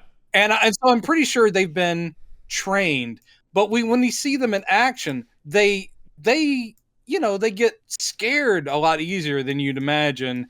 And it's funny. They like cling to each other and like, They walk an interesting line with them, though, I think that's interesting, which is they know how to kill the vampires. They are able to kill a vampire. They are brave, but I think this may be their first kill. Yeah, maybe. They've never done it before. They're inexperienced, but they're not played as buffoons. They never are, which is great. Yeah. Even in that scene, they're just like, and they do know enough to say, in this universe, like going, no two vampires die the same way, which is also the movie's way of going, great, we're going to do some cool effects. Each vampire will die in a different way. And it is cool. Each one of those deaths is very cool. Yeah, so they're taken aback by a lot of it, but they're never shown to be. They don't run out the door going vampires. They stick it out because that's kind of what you expect, right? Is these guys to talk a good game and then turn into Abbott and Costello. The whole thing of the first missed shot, and then he goes, "Yeah, I only missed once," and he does the second one. And you're like, Sam's a fucking hero. Yeah, they across the board. I wish there had been an immediate sequel with Sam and the Frog Brothers fighting vampire. Yeah, well, go to get that Vertigo comic. It's in there. Well, what I'll do is actually get in a time machine, go back, and smack the drugs out of both Corey's hands. No, you are precious. No, and you have another of these movies to make. Yeah, Lost Boys 2. Loster Boys. Then you're done. Whatever happens, I'm at. We're even Lost Boys 2. Where even are we? Well, I don't know if you saw this in the IMDb trivia. They were developing a sequel called The Lost Girls. I did. Was going to be the sequel, and the idea was they were going to bring Kiefer back. They talked a lot about that. I don't know. Maybe not the other people. Maybe just Kiefer. Things like Fangoria and Starlog magazine at the time, they were always like, here's the rumor. And this is pre-internet, obviously, so I'd read those magazines and go, get on it. And then you wouldn't hear anything. And you're like, what happened? There's been so many attempts, like I said, there was The Lost Girls. Apparently, at some point, Joel Schumacher was developing a prequel that would have explored the origins of David and the Lost Boys. There was, a few years ago, I was actually really excited about this idea. They were, Rob Thomas, who created Veronica Mars, was developing a Lost Boys TV show, and his idea was, because they're immortal, you'd be jumping through time season to season. So you could start in the 1800s, you could go to the 1920s, and so on and so forth for seasons. See how they adapt? Yeah. Because clearly, I mean, we don't know how long. You do get the impression some of these guys aren't that long dead. Yeah. But some of them, specifically David, obviously, probably has been around for a good long while. Right. So I love that idea. I think Thomas was talking about having like David fight in the Civil War and that kind of stuff. Because with names like David and Paul and even Marco to a certain extent. Yeah. Probably, but Dwayne probably hasn't been dead very long. Dwayne, they got him in like the 70s. Going by names like Dwayne. Yeah. 74. Yeah, 75, Dwayne's the new guy. No, and it's been an awesome decade. Unfortunately, that was when he had his deal at the CW, and I think the CW was like, that sounds really expensive and not like a show that we would put on network TV. So I would love to know. I mean, I'll read that. The Vertigo series sounds good. But the whole idea of there's something interesting there. We never get the story, and that is, why are they the Lost Boys? Star seems to be the first female that they're bringing into their group, possibly ever or in decades. And I'm like, why have there been no other women in this group? Yeah.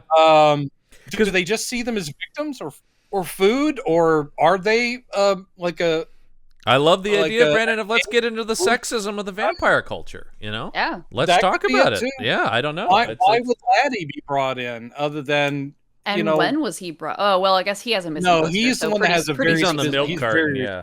Yeah. She and he apparently are fairly new because they're still half vampires. Right. Yeah. Right. They've never made their first kill. And you wonder if maybe that's been the case, that they brought in other girls who didn't get on board and David killed them or something. But you never know. You don't know. Maybe they, of Max, course, don't refer to maybe Max themselves was like, as I'm sick of these boys. Yeah. It has not been going well with the boys. Let's try something new. She seems to have a good head on her shoulders. Get Star in his thought. I'm sick of all these teenagers. Let's get a little boy in here. I don't fucking know. That's so weird. Well, he clearly is trying to mix stuff up because he wants a wife and a family and stuff. By the end of it, he goes, he goes, what we need is a mother. That's the problem. Yeah, he goes, you were my target all along. I can't be a single father to these vampires. It's too much. I am a single father to 6 children. I can't do this alone. I love the idea, though, that is this something that's because you can't imagine there's been a shortage of single moms in Santa Clara over decades. So has he has it taken him 150 years or something to go, you know what? Maybe a mom for David and the kids would be good. That just need to be They're not teenagers. He also one of them's possibly a century old. He's pitching some sort of Brady Bunch scenario, like when he goes, "My boys and your boys, and we can all be a family." Like some sort of messed up Brady Bunch. Yeah. Every time the Frog Brothers and Sam get lots of these little pop culture zingers, and I'm like, those hold up okay. But the Eddie Munster line when Laddie, the Eddie Munster line, comes out of the bed, okay, all right. It's attacked by Eddie Munster. That every now and then I'm like, all right, that was an audience laugh line that you're just. I'm sure 17-year-old you loved it, Brendan. I'm sure 17-year-old you laughed. Yeah, Eddie Munster. I did. I know him. Yeah, I know him personally. Which Patrick and I go way back. That's not true. So anyway, now we'll have Michael meets back up with Star. And she's clearly into him because she's immediately like, yeah, sure, I'll go get some food with you. And this is classic just teen movie, right? And then her cool boyfriend rides up. And he's like, where you going, Star? I understand that Star is bewitching and lovely, and he's taken with her, Michael is. But the second, even if I'm getting flirted with, but the second the boyfriend shows up, that for anyone else would be like, well, nice meeting you. I'm gonna go, especially if said boyfriend is Kiefer Sutherland. It's like I'm gonna ride motorcycles with you because maybe I can win you away from your boyfriend. I mean, again, maybe Michael's bi. And he's like, maybe I can get both. Let's do a poly. I also think there's time for a poly. Brandon, I think there's a confidence that a Jason Patrick might have that you and I don't possess. Okay. Because I think this. I mean, I take it. What we know of Michael from this movie seems like a guy who's bone. That cuts to the bone. Okay. Yeah, and I know the point you're making. Thinking I was a Jason Patrick type this whole time, and now I hear actually a Frog Brother the whole time. We are 100% the Frog Brothers. They have never kissed a girl. God bless, or a fella. No. They have a mission. Yeah, the Frog Brothers have a mission. They are asexual, whether by choice is up for debate, but at a certain point. Here's an embarrassing admission, and this is pre-Rambo, I will say. Okay. But in 8th grade, which would for me have been 1982, I wore a headband. I used to wear a long headband, had a long tail. I love the confessional style that which you said that. I wore a headband. I wore a headband, and I'm okay with it. But I want you to. I also wore moccasin boots to school. Yeah, moccasin boots. I mean, boy. Yeah. Oh, poor little Brandon. I was feeling my Choctaw heritage. I was feeling my Choctaw heritage. I was not. I was definitely a fashion victim. Oh, okay. A mall fashion victim, according to.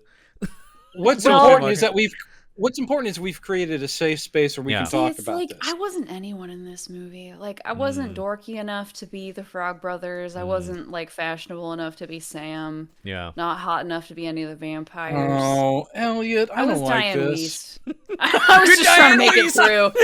I was just trying to make it through the constantly day. falling for an Edward Herman and his dog. Falling for the wrong guy constantly. Yes. Yes. That is. Yeah, there you go. There you go. That's okay. Yeah. Again, this is a safe space. I think once again, a friend of the show and fellow podcaster on my other, Mike Rigoni and I were firmly Frog Brothers in high school, and that surprises no one. We had our I was thing. a Frog Brother pretending he was a Sam. Yeah, there you go. I've got personality. We just owned Maybe. it. We knew no one was interested. I did wear army fatigues every now and then too. I had camouflage Converse shoes. Ooh, yeah, nice. that was fucking cool, right? It was like I'm badass, but I'm also kind of fun. Yeah. I Brendan, had a did you navy also- blue blazer that I rolled the sleeves up on the blazer and popped the collar because it was the 1980s. Yeah, it was the 1980s. Brendan, I believe you said this before, but didn't you also have business cards for your monster hunting service or something like that? It was literally third grade. Yeah. Third grade. Okay. Third grade. It But- was a kid thing, but still, Do you guys even know what mimeograph is? yeah. Yes. What a Okay, so I learned. Hey, hold on. I learned about it in my history of graphic design class. Oh, and a mic leaning on that. That really hurt. I know. You guys know what woodblock press? No. I, as a third grader, had designed a business card for myself that said Brendan D. Jones, Vampire Hunter, and it had my phone number on it. And I ran a bunch of them on the mimeograph at school, cut them up, and handed them out, telling my co-students. I told them, classmates. I told them that if they saw any vampiric activity, to call me. I had a briefcase that had stakes in it, wooden stakes, and a mallet. I had a crucifix. I did not have any holy water. Yeah. I was not Catholic. I was Methodist. We can kill vampires too. And I got in trouble at school one day because I actually brought my vampire hunting kit to recess and showed people in the recess yard how to stake a vampire. Without any, I didn't hurt anybody, but I was pounding the stake into the ground like, you have to find the heart, and you do this, and then I was called into the principal's office. Yeah, that makes sense. Yeah. I never got a call to go fight a vampire, which Still waiting to this day for that Still call. waiting. Yeah. so that was probably 1974. So you, as a kid, you were actually very much a Frog Brother in that sense. Yeah. Moving on. So in the movie, let's see what So happened. they go riding on their motorcycles race. because they're fucking cool. Kiefer Sutherland was a big motorcycle guy. That adds up. I don't know if there were stunt people on the rest of the motorcycles, like who was actually riding the motorcycles. I do not know the answer to. Mm-hmm. But I will say that with all that fog and mist that they built up, which it made it look really cool, all the sand and fog, yeah, it had to be stunt writers because that no insurance company would sign off on. Yeah, let's have your actors not only ride the motorcycles, but ride across difficult terrain like sand and with all the fog. without it's like, helmets. Yeah, people are gonna and of die. course they ride right up to the edge of this cliff. It's pretty. I mean, that's great. They're playing chicken and man, they are so fucking cool, obviously, but they all are immortal, and that's the big thing is they're always teasing how dangerous they're living, but they will live anyway. So the thing is, Michael can't understand, like, I thought I was pretty badass and tough, and these guys have no fear. Yeah. Well, yeah, it's because they're immortal. They're vampires, you idiot. But yeah, so he is stunned by their behavior, and he does break and slide that bike and almost go off the cliff, Which is and so they're all interesting. laughing. I was like, Schumacher Michael. does the same scene in a much bigger way, but it comes to the same conclusion in Batman and Robin. Yep. There's the motorcycle race, and it ends with the sliding of the motorcycle. I think it's Batgirl that slides on the motorcycle onto the edge of for it. It is still the only Batman film. Oh no, one of two Batman films I refuse to watch. You're lost. Yeah. Batman v Superman and Batman and Robin. Anything with Batman and someone, you're like, get at it. There's another character in the title. It's gone. No. So the cave is really interesting. I love the cave. Yeah, because this is where we go to next. Yeah. Yeah. Because since the budget was so shoestring, the cave is all flats. Like stage flats. Yeah. And it's like I would never have known. Mhm. No, and what they do I've seen other things like anytime they do Citizen Kane, but anytime they're trying to suggest just a clutter of eccentric pieces from different time periods, all it is you can clearly see. And since I worked at Warner Brothers, I recognized pieces when I was a tour guide. They just emptied the props department. Yeah. Which is in one of the big sound stages. You can drive through it and you can just look, and they've got pieces by era. And this is so great because they've literally emptied out everything from the 30s and 20s, and you can go, yep, that. They've got that fountain. But obviously over the decades, they've also dressed it up as they've gone. I love that it has Munster Go Home poster from the Munster movie, and they've got a huge Jim Morrison. So in the 60s, clearly, David must have been going like, I like that guy. I like that guy. It tells such a story, like just being like just by existing. It's so great. And they do set it up well because all of the vampires are like going, in this place great. I mean, and it is, if you're a teenager, you walk in there like going, no parents, no one's watching over us. This is our hang. Look at this place. We got food, no problem. No one's bothering us. We drink, we party, we hang out here all the time. I love the one guy bringing in the what'd you get? Oh, Chinese, good choice. Like, apparently they do eat. Yeah, that is different than some other vampire things we've seen. I do like in the documentary, Kiefer Sutherland talks about his approach to David. He goes, I have never met a single teenager who doesn't want to be a rock star. And he goes, so even my vampire teenager is trying to be a rock. So like the Jim Morrison thing and his whole approach, like it totally works. I mean, the way he sits in a chair is just like, I got to do that rock star like spread where I'm like just draped over a thing. It's like, yeah, man. And then lean forward, eating his, the rice. He's like, yeah. I'm just dude. And then of course, Kiefer Sutherland is currently on tour with his band right now. So 50-something Kiefer Sutherland is living out those dreams. Although he's doing country music now. Okay. Yeah. There's some good stuff there. But Sounds like I've listened to some of it. You've listened? I'm a pretty big fan. Once again, I haven't listened to it, but I've listened to a couple songs. Him singing sounds like what you imagine it sounds like. It's a lot of like the whiskey bottle in my hotel room, So if right here is Russell Crowe. Yeah. And up here is Jeremy Renner. Yeah. Where is our boy Kiefer? He's somewhere in the middle of those two, I think, actually. Oh, okay. Yeah, where it's I mean... Worse than Jeremy Renner? Worse than Jeremy Renner, yeah. Yeah, just because Jeremy Renner. I don't even know if I would put Russell Crowe under Jeremy Renner. Well, really? Russell Crowe is horrible. Yeah, but Jeremy Renner is just he's not. He's not good either. He's not good.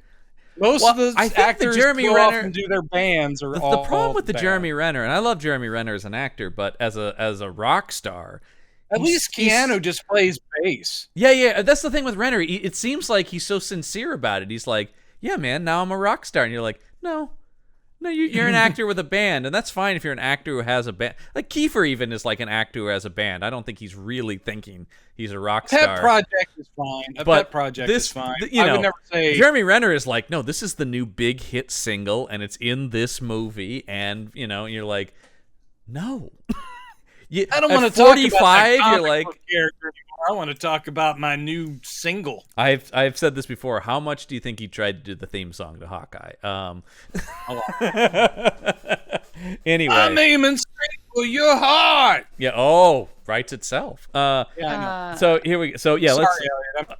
We do get the some vampire mind control, or it's so good. It's so this good. Is so good. One of the most iconic lines from this movie, right? You're eating maggots. I like those maggots. Yeah. How do they taste? The way he Also, I'm gonna even before the maggots though. I just want to say, Micah was eating just a box of plain white rice on its own. Yeah, interesting. Yeah, that's not what I would have chosen out of the boxes of Chinese food. Listen, as somebody who, one, Phoenix. Are there a lot of Chinese restaurants in Phoenix? I don't know. I mean, Well, Chinese? I there don't know. would be a few. I mean, I lived in Houston, Texas for many, many years, and there were Chinese restaurants everywhere. yeah. But Houston is a huge town. So. Yeah, I mean, I think I don't know, I think but- you might be looking at quality more than Yeah, well, there's that. it might be available, but is it good? Yeah. Well, I But certainly it was the also, first I ever had. there was a Safeway across the street from my high school, and Yeah. I ate a lot of plain white rice from the Safeway Wow. Chinese food department. Okay, So okay. I don't Really? know. It's You didn't valid add to me. anything To each to their it. own on that. Yeah, I would go more for the as fried as rice. a side with your with well, I whatever always the think of it as like a entree is. base to put It was the. cheap. Yeah, well, yeah, it was cheap. Yeah. Oh no, You put your General Tso's chicken on top of the white. my I spent many Rice a is good. Anyway, I spent many a high school lunch at the Safeway Chinese bar as well. Yeah. That was You yeah. guys, that's a life I can't share with you. Because it was I like can't share that. $5 for a meal or something like that. It was so True. cheap to It's go pretty down good that deal. line. But Uh, I was gonna say, here's one thing that I wouldn't turn it into a drinking game because you would die. Oh. But Kiefer Sutherland saying Michael, like the way he delivers it, the smart thing, and I'm sure he and Joel had a conversation. Every time he says the guy's name, Mhm. it is a seduction. Yeah. He's wooing him to their side constantly. They do a little bit of the harsh initiation of like, you could get hurt, but also he's trying to make everything seem like this is your dream, Michael, is being with us doing the stuff. So every time he says Michael, it is also he has a great voice, but it's so there's a reason behind every time. So it's like, how you liking those maggots, Michael? Yeah. And it's just the way he says his name. I'm like going, dude, Michael wants to know what's going on. I know. Oh my god, it's so I good. had It's okay, so I've good. got it here. I knew I had a count on how many times Michael had said. The Oh, movie. really? Just by characters in general, not by Kiefer Sutherland, but the Oh, name okay. Michael is said 118 times in this film. Yeah.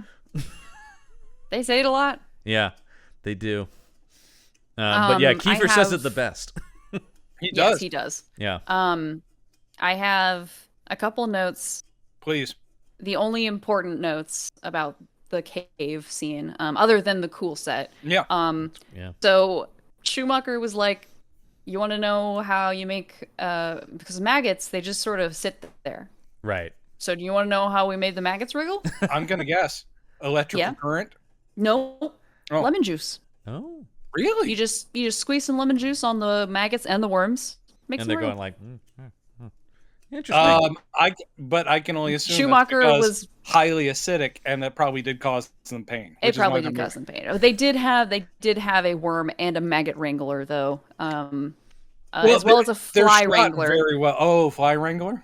which you can't even really see the flies. And Schumacher's like we did all this stuff with the flies, you can't even see the fucking flies. I didn't even know. It made fun And of also, the fly wrangler apparently did a really bad job of wrangling the flies because the flies got out and they were like all over the WB studios for like months and months and months. Holy crap! Yeah. Brendan, Ooh. they did mention on the Corey Haim mentions, and because that used to be your stomping grounds there on the Warner Yeah. Brothers studio. I was going to ask, what sounds? Stage 15 was the cave set, That makes sense. and 15 stage is 14 was the grandpa's home. 16 on the lot is the big boy. Is the one where that was where the pirate ship and Goonies was. Oh. It's enormous, and it also has the sunken floor where you can do like a pond, a lake, an ocean. It's Right. where they did when I was there. They were Perfect doing Storm?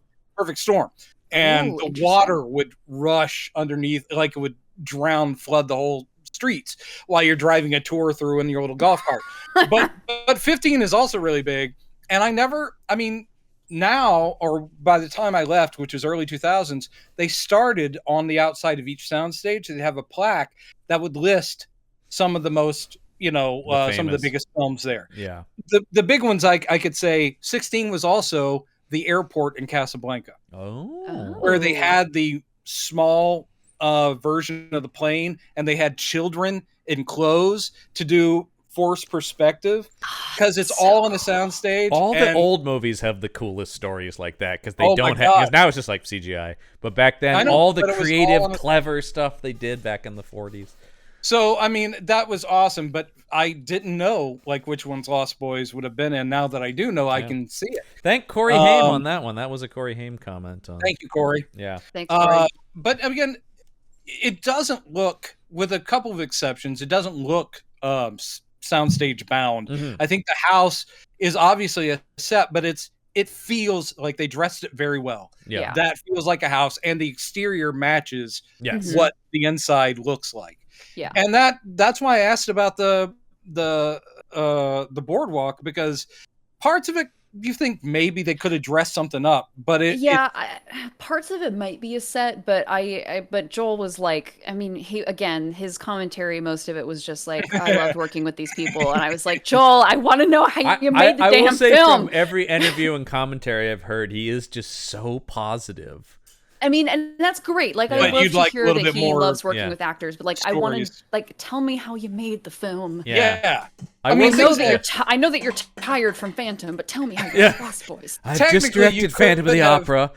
You could have pushed- had a Exhausted. carousel on a soundstage, but that looked to me like, oh, I've that's a real spent carousel on a real. months trying to convince Gerard Butler he can sing. Oh boy! Um, If only maybe he had vampire hypnotism and is like, you can sing. Hey, we're Ooh, not and do super it. far from Gerard Butler playing Dracula on this podcast. So, Oh, Dracula that's right. 2000. All right. Let's let me skip ahead a little bit here. Okay, let's get to the. Well, we talked about the maggots and the worms. Let's get to the fancy bottle of blood. And Yeah, Kiefer essentially- saying, "Be one of us." It's all supposed to be like this whirlwind of a party, I Yeah. guess. Like, he's had the freak out with worms and maggots, but for some reason he didn't run and he's still hanging out. Maybe Star is just that hot. That He's hot, like, and you know what? he is. I'll keep hanging. 1987, Jamie Gertz. Yeah, Gish and Gertz all Get- day long. Gish and Gertz. Yeah, Annabeth Gish. Jamie Gertz. I don't have friends, and these people took me to their secret hideout, and Yeah. this chick is really hot. Yeah. You know what? I Fine. guess Kiefer. so. I mean, 'Cause that's it the is Two thing. in the morning. I don't know. I It could is a see long it. night. I could see it. I And- want to be like Kiefer. I want to get with Gertz. This all You're adds up to dancing me. to music, and at some point Oh. you got your new buddy bringing this very bejeweled bottle to your lips, going, "Have some of this, man." And he's like, "Yeah, okay." When it goes whatever. to the montage of their party and we get back to Cry Little Sister and stuff like that. Or Yeah. is this the first? This is No, the no, first? it's in. It's in the. No, it plays during the opening. It does play during the opening. One thing I was going to say, and this is something I don't see in movies today, is this movie really has a theme song, and like this is cued about 4 times during the movie. You don't see that now. And we were just doing a movie over on the Action Shelf called Pray for Death that did the same thing, and as a 1985 movie, and it had a song that kept getting cued, and I like that. It really is thematic. Well, one thing, and I don't know how, like, this is just me speculating, but one thing that Schumacher said in the commentary was that, like, and especially about this scene with the Cry Little Sister, is that, like, music videos taught a generation of directors Yeah. Absolutely. how to film stuff, and that this scene with the montage and the fade in and fade out was like this is a music video. It is, yeah. And I mean, it's a valid way of doing storytelling, and it's something that, just came organically out of music video, and it can feel empty and hollow unless you have a purpose to meld these images to this song. Yeah. And the reason I think that song works as a theme song, and they bring it back in, it's a song where, again, well chosen, it has different sections to it. So you hear much more of the children's chorus kind of in the beginning as the flying and all that, because it's very ethereal. When we get to this part, you hear the earlier part with the guy singing the Cry Little Sister, Cry for Your Brother, and all that stuff. You hear the verse section much more, and then you don't even know it's the same song till you suddenly hear the children's chorus kick in. You're like going, oh, because we heard some of that earlier. Yeah. And you're like going, that's just good editing. It carries you through the movie. You know that something's important when you start to hear that. So you're like, okay, yeah. The Rocky movies obviously are very famous for doing this. And you talk about a franchise that got heavily taken over by music. I mean, Rocky IV basically is a music video for like 90 minutes. It's true, but also with things like Rocky, and that was what you had before, which is you would have a theme, which would be an instrumental theme, and obviously John Williams is is the king of all that, but also your Bernard Herrmann, where it's like, yeah, I'm going to kick back in with that main thing that people are waiting for. There's Indy's theme again. Great.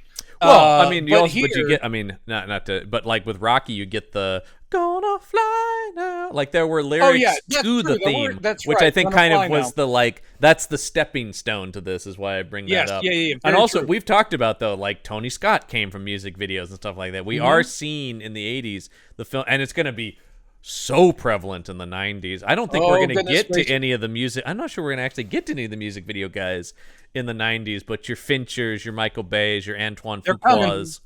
But I don't think we actually are going to cover them because those guys didn't really make monster movies. That's okay. I mean, Fincher made Alien 3, and I have pitched the idea of doing Campbell and Jones Meet the Aliens at some point, but oh, that'd be great. Yeah. But only if we do the same thing and move through the decades. I'd love to go back to the 50s. Oh, yeah, I want to do... You gotta watch this early stuff. No, I want to do... Earth versus the Flying Saucers? Totally, come on! Totally, man. Yeah, that's the idea for that. I want to do... I mean, the good stuff like Day the Earth Stood Still and Invasion of the Body Snatchers. Oh, God. Yeah. Anyway, these are just future... Tubarada Nikto. Yeah. All right, moving on. So vampires. Yeah, so we get this. We get the scene where they're on the bridge and they're like, "Drop down, Michael." And this is all very effective. You talk about the fog and stuff, and you can't see how far below the bridge is. It was just a few feet. Cool. Oh, I'm sure it was. Yeah. But the fog sells it as like, I don't know. Yeah. I can't see that far down there, you know? It sells what you need it to be. And it's also really, I mean, it is a tensely edited scene. Yeah. So again, he doesn't overdo it, but they sell it like, how would you hold on that kind of vibration? And he's losing his grip. And they are laughing as they are seemingly dropping to their deaths. Mm-hmm. And you do get one of the... I like that each one is shot slightly differently. The only two of them, like David and the one before him, you do an overhead. And I love those shots because they just disappear. Yeah. They just drop and the fog covers them. And Michael's losing his shit because, as far as he knows, these guys have dropped purposefully to their doom. Oh God, it's a suicide cult. Oh God, because the train's making so much noise. When it passes, that's great because then you hear them still alive somewhere far below. Again, sound mix is great because they're like going, "Come on, Michael," and he's like, how can it be? Yeah. How can they still be alive? And then he can't hold on anymore, and he drops, and it's great. He drops, and it transitions into the bed. So good. Oh, so good. I love a well-produced like transition in a movie. It's always so. In one night, he has hung out with these people. Yeah. Been swayed, drank the blood of the head vampire, and now he's a half vampire. That's a heavy night. One hell of a night. It's so interesting. I saw this in the trivia, and they only had one song on their boombox. I love the idea that they just it's a banger, rewinding it and starting it over again. Yeah, it's cried. And it's like, do you guys have anything else? No. Never get tired of it though, man. We can't find her other tapes. Yeah, we can't find it's stuck in there. We had actually. Echo and the Bunnymen somewhere around here, and the call. No, I got nothing. Sorry. Oh, and they do have an Echo and the Bunnymen poster, I think, in Michael's room for the album that had. Oh, this was the other poster. Like, they have the Rob Lowe poster. There's also a poster of Molly Ringwald though too. Okay, I missed Molly. Yeah, Molly was on the other side of the room. Like Rob Lowe was on one wall, and then the opposite wall had Molly Ringwald. So. I think we have now delineated, perhaps, sexual leanings of the brothers. Mm-hmm. Yeah, like on Michael's side of the room is Molly Ringwald, on Sam's is Rob Lowe. There you go. Yeah.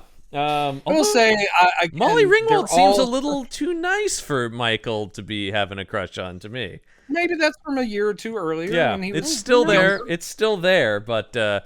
He's moved on to the bad girls. Maybe it is Sam's, and it's because she's a fashion icon. There you go. Yeah. I just so relate to her in those movies. She's pretty in pink. Yeah. She was very pretty in pink. Yes. It really was, actually. That worked out. And I love the fact that Psychedelic Furs are like, did John Hughes ever listen to the lyrics of our song, Pretty in Pink? It doesn't really fit her storyline. It's like, don't worry about it. Don't worry about it. Hughes didn't care. Pretty in pink. But the brothers, again, I'll say this, just good actors. So it feels, as a younger brother to an older brother, they work. they jab at each other constantly, and yet the love that they feel for each other is totally palpable. Yeah. You can see how sad Sam is when he's losing him, and he doesn't want to be afraid of his own brother. And when Michael is hanging, floating outside, going, "Let me in. I'm not going to hurt you." The whole thing, it's like, God damn it. I mean, it actually worked on the feels. I had feels. It does. This movie is 80 years old, and it was still working on me right there. It was getting me. Apparently Corey and Patrick, like, they became really close on the set too, so like that definitely helped with the on-screen chemistry as well. Oh, it's so good. Yeah, you can really feel that. So he wakes up at 2 PM. He's got to put his shades on, and his conversation on the phone. Yeah. These sunglasses are cool too. Some 80s sunglasses. I was watching one of the 80s Dirty Harry movies and going like, "Oh, Clint," with some of the sunglasses. But here, these are fucking cool. These are still cool sunglasses. What's amazing is at this period, obviously Risky Business brought the Ray-Bans into like back to the public view, and they were cool. Oh yeah. Jason's here are Ray-Ban-esque, but they are sort of also jazzed up to where I was like going, I would not have the guts to have worn those back then. But if you look like Jason Patrick, they look like the coolest. They're the Ray-Ban shape, but they're silver framed and like. Yes, they have they have jewels or kind of like maybe sequins or something up in there, and they look awesome. And you're like going, you can pull those off. You talk about the glitter and jewels and anything shiny in this movie. That's the thing I think that's interesting about this movie too. It's a vampire movie that's very bright, which you don't see very often. It's very, it's not about dark corners. Even at night, it's very light. Unless you're having an attack on the beach where a bunch of vampires start ripping people apart with their teeth. God damn it! But even that is lit by this giant bonfire, so it's all very clear. It's not in the shadows. Which I think really, and they talk about in the documentary that like vampire movies were never the same after The Lost Boys. And one of the things I think every time I watch this is like, holy shit, I bet Joss Whedon loved this movie because you see the Buffy parallels quite a bit in tone and presentation. Very much so. Yeah, where I'm just going like, there's no Buffy without this. And of course, the trivia loves to tell me that Kiefer's father was in the Buffy the Vampire Slayer movie, which we'll get to next season. Christy Swanson, our first Buffy. Not our now best. Apparently a right-wing nut job. Oh, yeah, firmly. Also in the Phantom. And also in Batman. Wasn't she in Batman Forever as one of the Two Faces? No. She's in Batman Returns. Yes. She's in one of the Batman. Also in Deadly Friend. Deadly Friend. A very weird movie. Weird. A movie that was almost on this show because it's pseudo Frankenstein-y, but it's it is pseudo Frankenstein-y. But we didn't. But I just look. I was trying to get Wes Craven in here. Just trying to imagine the process, how that made it to the screens.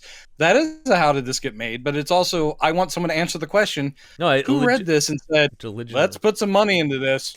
I might own the Shout Factory Collector's Edition Blu-ray. God damn it. That's I might incredible. have the action figures right behind me. Oh yeah, I have BB. He's right here, my action figure. That would be. They don't make it. I'll just say that. I know they don't. They make will. Frank Welker. The great Frank Welker. All right. So he's let's see. He woke up. Yeah. He had the conversation with Mom, which I think again. Jason She's Patrick, going out that sounds like a hungover kid, like going, no, I'm up. Well, based on stories I've heard from Sutherland and Patrick about what they were up to, it may also have just been he was hungover because those dudes apparently were tearing it up during the making of this movie. Excellent. Yeah. Let's just say there are a few bastards running around. Where they're like looking for their dads and going, "Oh my God, I'm a genetic match for Jason Patrick." The Kiefer lives that life. I think still. My favorite is when he went to the Emmys with a bandaged hand. And they're like, "What happens?" Like, "Hey, you got in a bar fight the night before the Emmys." And you're like, "You're in your 40s, man. You're still living this life." He and Gary Oldman. I'm on 24. I do my own stunts. Yeah. I don't fucking care. But I actually filmed my entire season in 24 hours. Yeah. Yeah. Let's do it. Come on. There were two different Nanooks. There was the nice Nanook and the attack Nanook. Oh, Nanook, I gotta be amongst my favorite movie dogs. Really. Yeah.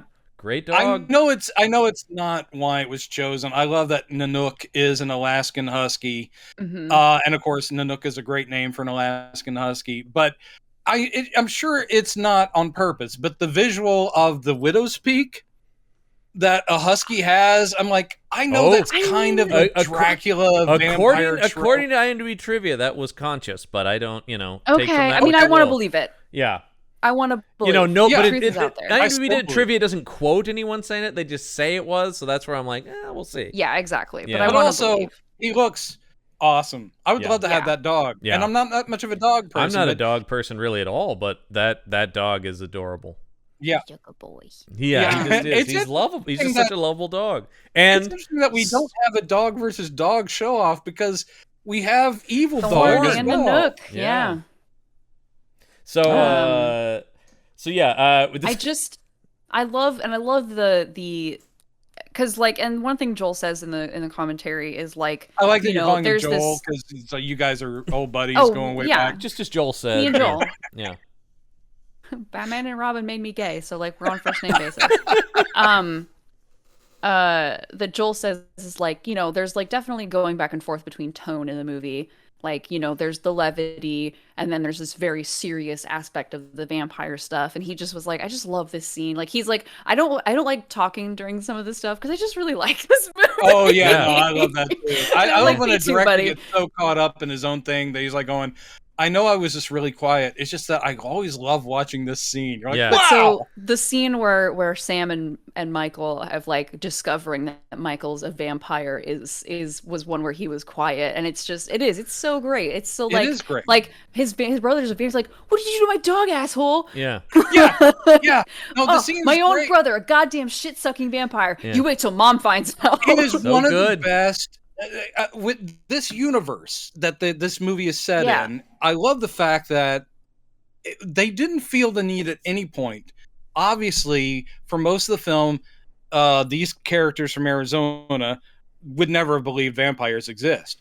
But this movie wastes no time with any. I mean, he's like going, "Yeah, I'm supposed to tell mom that there are vampires out there," but they don't waste time with people going, "That's all made up superstition." No. The characters just adapt immediately to this is my reality. Because we hate those scenes on this podcast. Yeah. We famously hate the scenes where someone has to learn about vampires and there always has to be how to kill them. Every movie try needs to tell a police officer or something, and then they go, "Well, you need to go to the loony bin." We only get the one scene where he's trying to tell Diane Weiss, and she's like, "What?"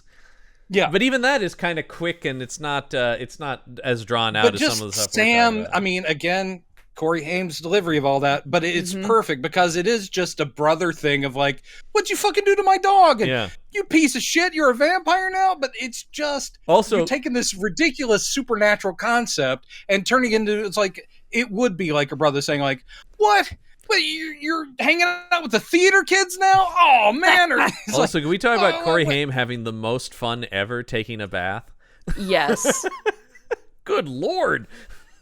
I actually, it's funny, but it's also weird that I mean, it's the ages these characters are, but mom's out on a date, and so basically the older brother, who is becoming a vampire, still is like, you should take your bath now. Yeah. Well, that further adds to this sort of infantilized. It's like 9 o'clock. You got to take your bath and go to sleep. Well, he's got the bedtime. Then make sure he takes his bath. I mean, it's sort of like there's a subtext in there, I think, about this single mom is babying her younger son a little bit. And especially because she's completely losing touch with her vampire son.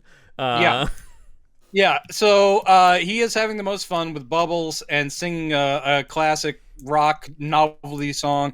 And I love, again, because we all love that dog. Yep. To me, that looked like, isn't that awesome? Wouldn't that be awesome? You're taking a bubble bath and your loyal, awesome dog is just sitting there hanging out.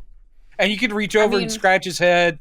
The reality is the dog would be trying to get into the tub with you and like trying to be like, what are you doing in there? Yeah, this is a trained Hollywood dog. Yeah, so. yeah. Nanook is very good. And Nanook also is going to protect him Yeah. from the evil undead brother. Well, we see that a couple times, right? With Thorn in the store barking at and growling at David, and then here it's the classic thing of dogs know evil.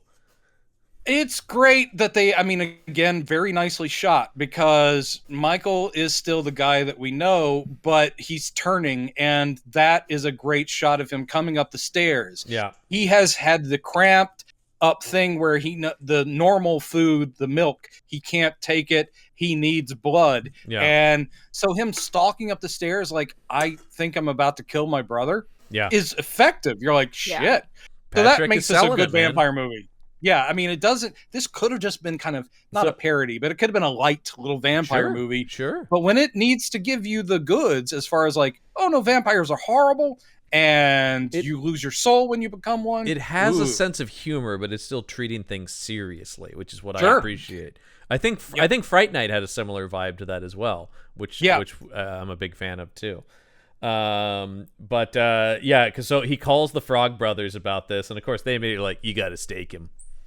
Yeah. By the way, when I speak for the Frog Brothers, I just speak as Feldman, because that's the collective voice of the Frog Brothers, man. The other guy always had a weird voice. The other guy is fine. The other guy is very he's also deadpan and is delivering stuff seriously, but Feldman he's an odd character actor guy from the get-go. You cannot help but look at him. The other Frog Brother is the additional Frog Brother. And I love that they're Edgar and Alan. Of course Frog. they are. Of course they are. Edgar and Alan Frog. Very fun. So good. Yeah. And he's like, well, I can't kill him. We then cut to Michael waking up floating in midair. It's like face on, like what it's pretty great. It's like, oh, what is he pressed against, and why is he in that position? And then the camera swings around, and in his sleep he has floated to the ceiling, and he doesn't know how to get down. It's pretty great. And then he starts floating out the window and trying to implore his brother to let him back in, because he doesn't know how to fly yet, and he's freaked out. Yeah. And this is when the mom calls, and Sam is freaking out on the phone, going, he's trying to kill me, oh my god. I love that somehow Michael was able to also grab his line of the phone. Yeah. So he's floating outside the window, but he's got the cord. Don't believe him, Mom. Everything's fine. Mom. Everything's fine. He's just playing around. I mean, this is the thing where it's like, we know it's a vampire situation, but to Diane Weiss does sound like two brothers going, he's trying to kill me. It's like, oh, he's overreacting, you know? Yeah. It's so great. It's really good and stuff. During this, Diane Weiss is having her first date with Edward Herman. I know it's Edward Herman. For some reason, I've always said Edward Herman. I was going to let it slide for a second, but that was weird. No, I've always called him that. I don't Edward know why, Herman. Even though it's Edward Herman. But anyway, very fancy. Maybe I'm trying to fancy him up a little. No. But the date goes poorly only because she's called away to the phone. She runs. We see the shot of him looking out the window, and she's booking it. That's about as bad as a date can go right there. Yeah. I love that he's, I don't know, maybe he's centuries old. But I love the fact that he's like looking out the window going, oh shit. Yeah.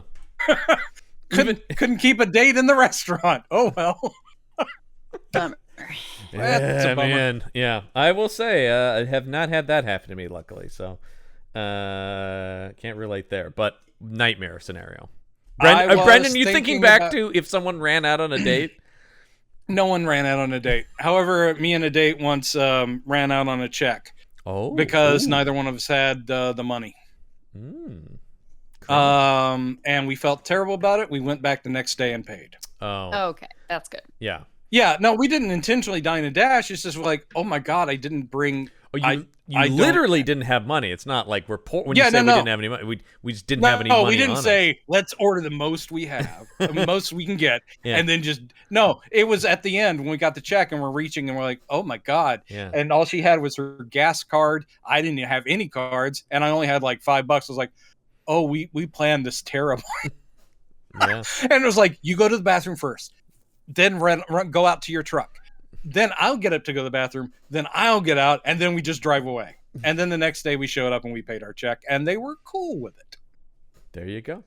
As long as they get their money eventually, right? No. And she did not run out on the date, but I was trying to think if anyone had ever done it. Elliot, how about you? Anybody ever run out on a date? No. I ended a date early because the guy was boring. Oh, well, that's fair. And I said as much to his face. He was like, "What do you want to do now?" And I'm like, "I'm bored, so I'm gonna go home." Wow.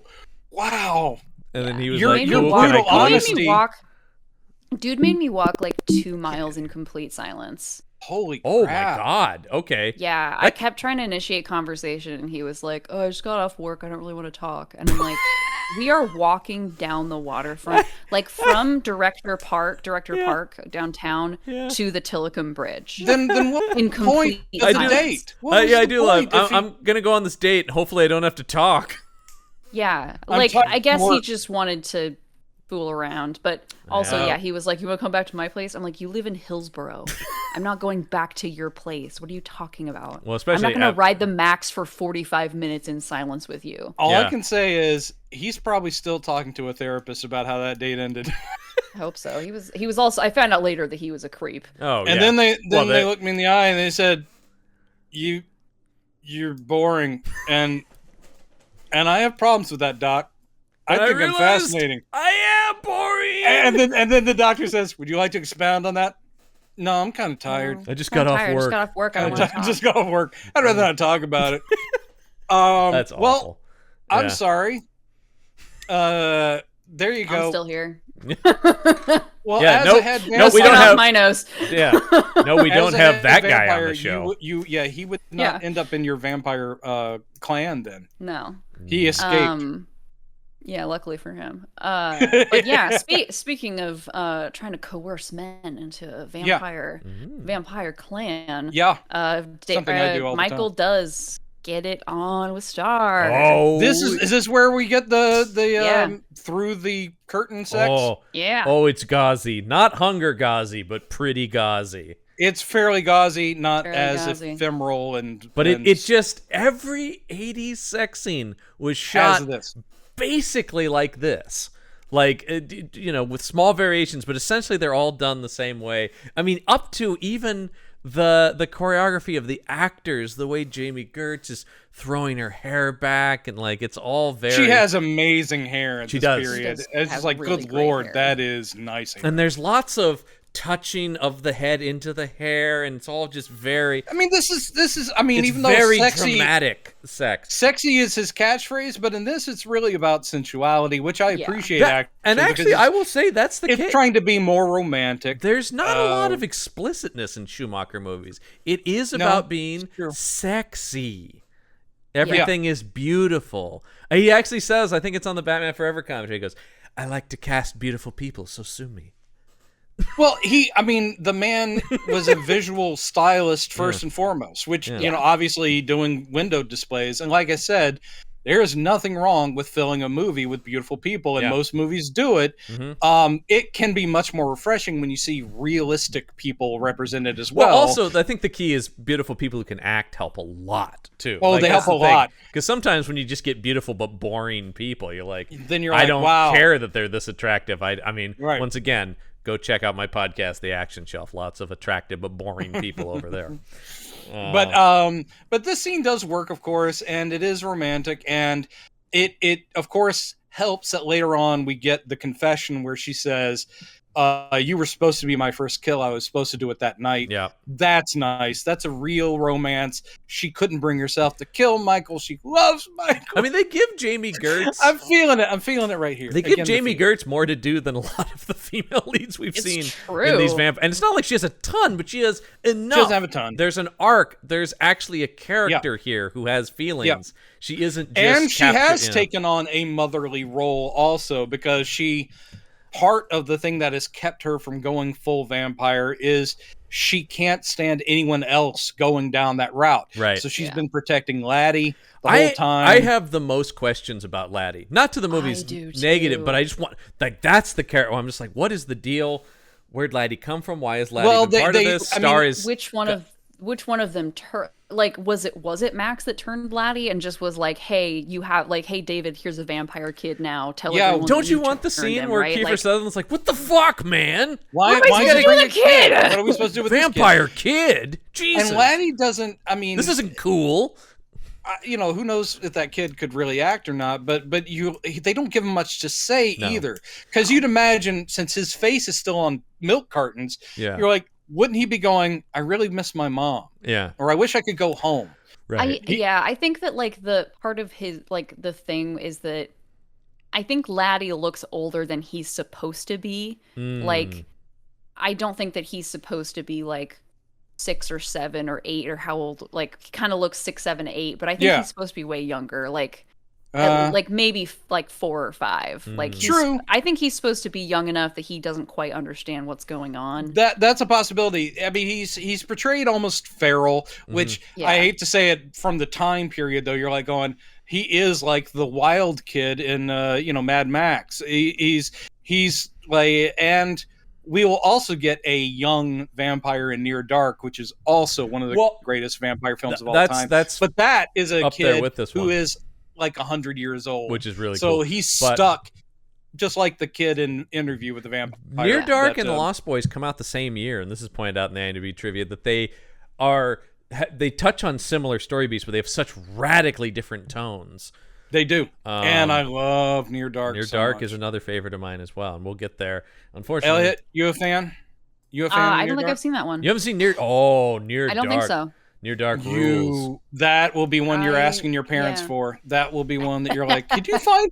You got Lance Henriksen leading a band of vicious vampires who are. Will Paxton as a hillbilly vampire is so great. Yeah, and they're trying to recruit Adrian Pazdar, young hunky Adrian Pazdar, into their. It's very Texas and Southern, which I like a lot, and it is just flipping some vampire tropes. They are vicious and they wipe people out, but they have formed a family group similar to this, where it's like, oh, here's kind of mom and dad, and here's the younger guys, and it has the classic. I've been around as a vampire for so long, and I look like a kid. I can't get laid. You know, it's like it's got that kind of thing. Yeah, the kid in that is creepy as fuck, man. He's a character actor from that period who played a lot of interesting kid parts. I mean, who could forget him as the little brother in Teen Witch? I cannot. Teen Witch, one of the greatest films. We'll have to do that when we get to Campbell and Jones Meet the Witches. We can always just keep meeting different stuff. Anyway, they had sex and they're now married, and it's very beautiful and happy. No. We haven't gotten to Twilight yet, Brendan. And then a vampire baby tears its Twilight way. movies, huh? Yeah, we're doing the Twilight movies. Neither one of us have ever seen them, and we're not super looking forward to them. Elliot, I watched the first 20 minutes of the first one, and I just turned it off. I was so bored. Bored. They're so bad. And I was like, there's Oregon. Yeah. And we're done. Now I'm just going to talk about how Batman's in them. Is the thing. I will be watching it, just going like, good actor, good actors, lots of good actors in those. In terrible movies. Yeah. All right. Is my prejudgment. I'm being mean. Anyway, moving on. Okay, so Lucy goes over to Max's house where Thorn the dog chases her off in a rather vicious fashion, which will later come to believe that Thorn is a hellhound. This is weird.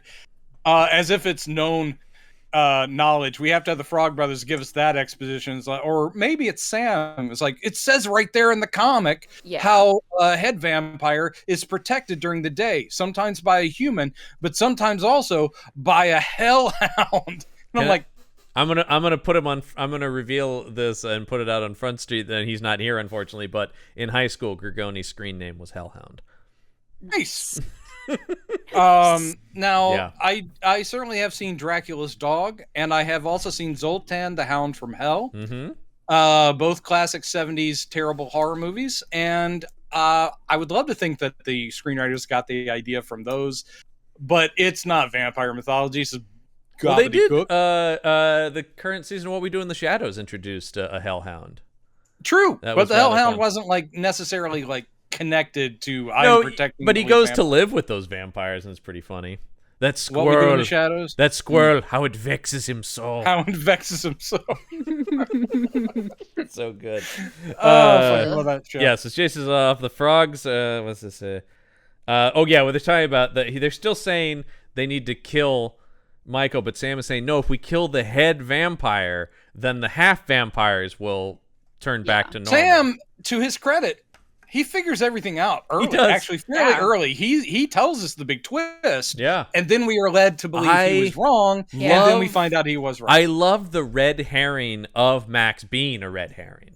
Yeah. Yes. Like that's because it's so good, but it's just like, no, they called it, man. So they set up like, well, we have to prove it. And this is a classic. This has been a lot of vampire movies, but I love it. It's like, we have to test him.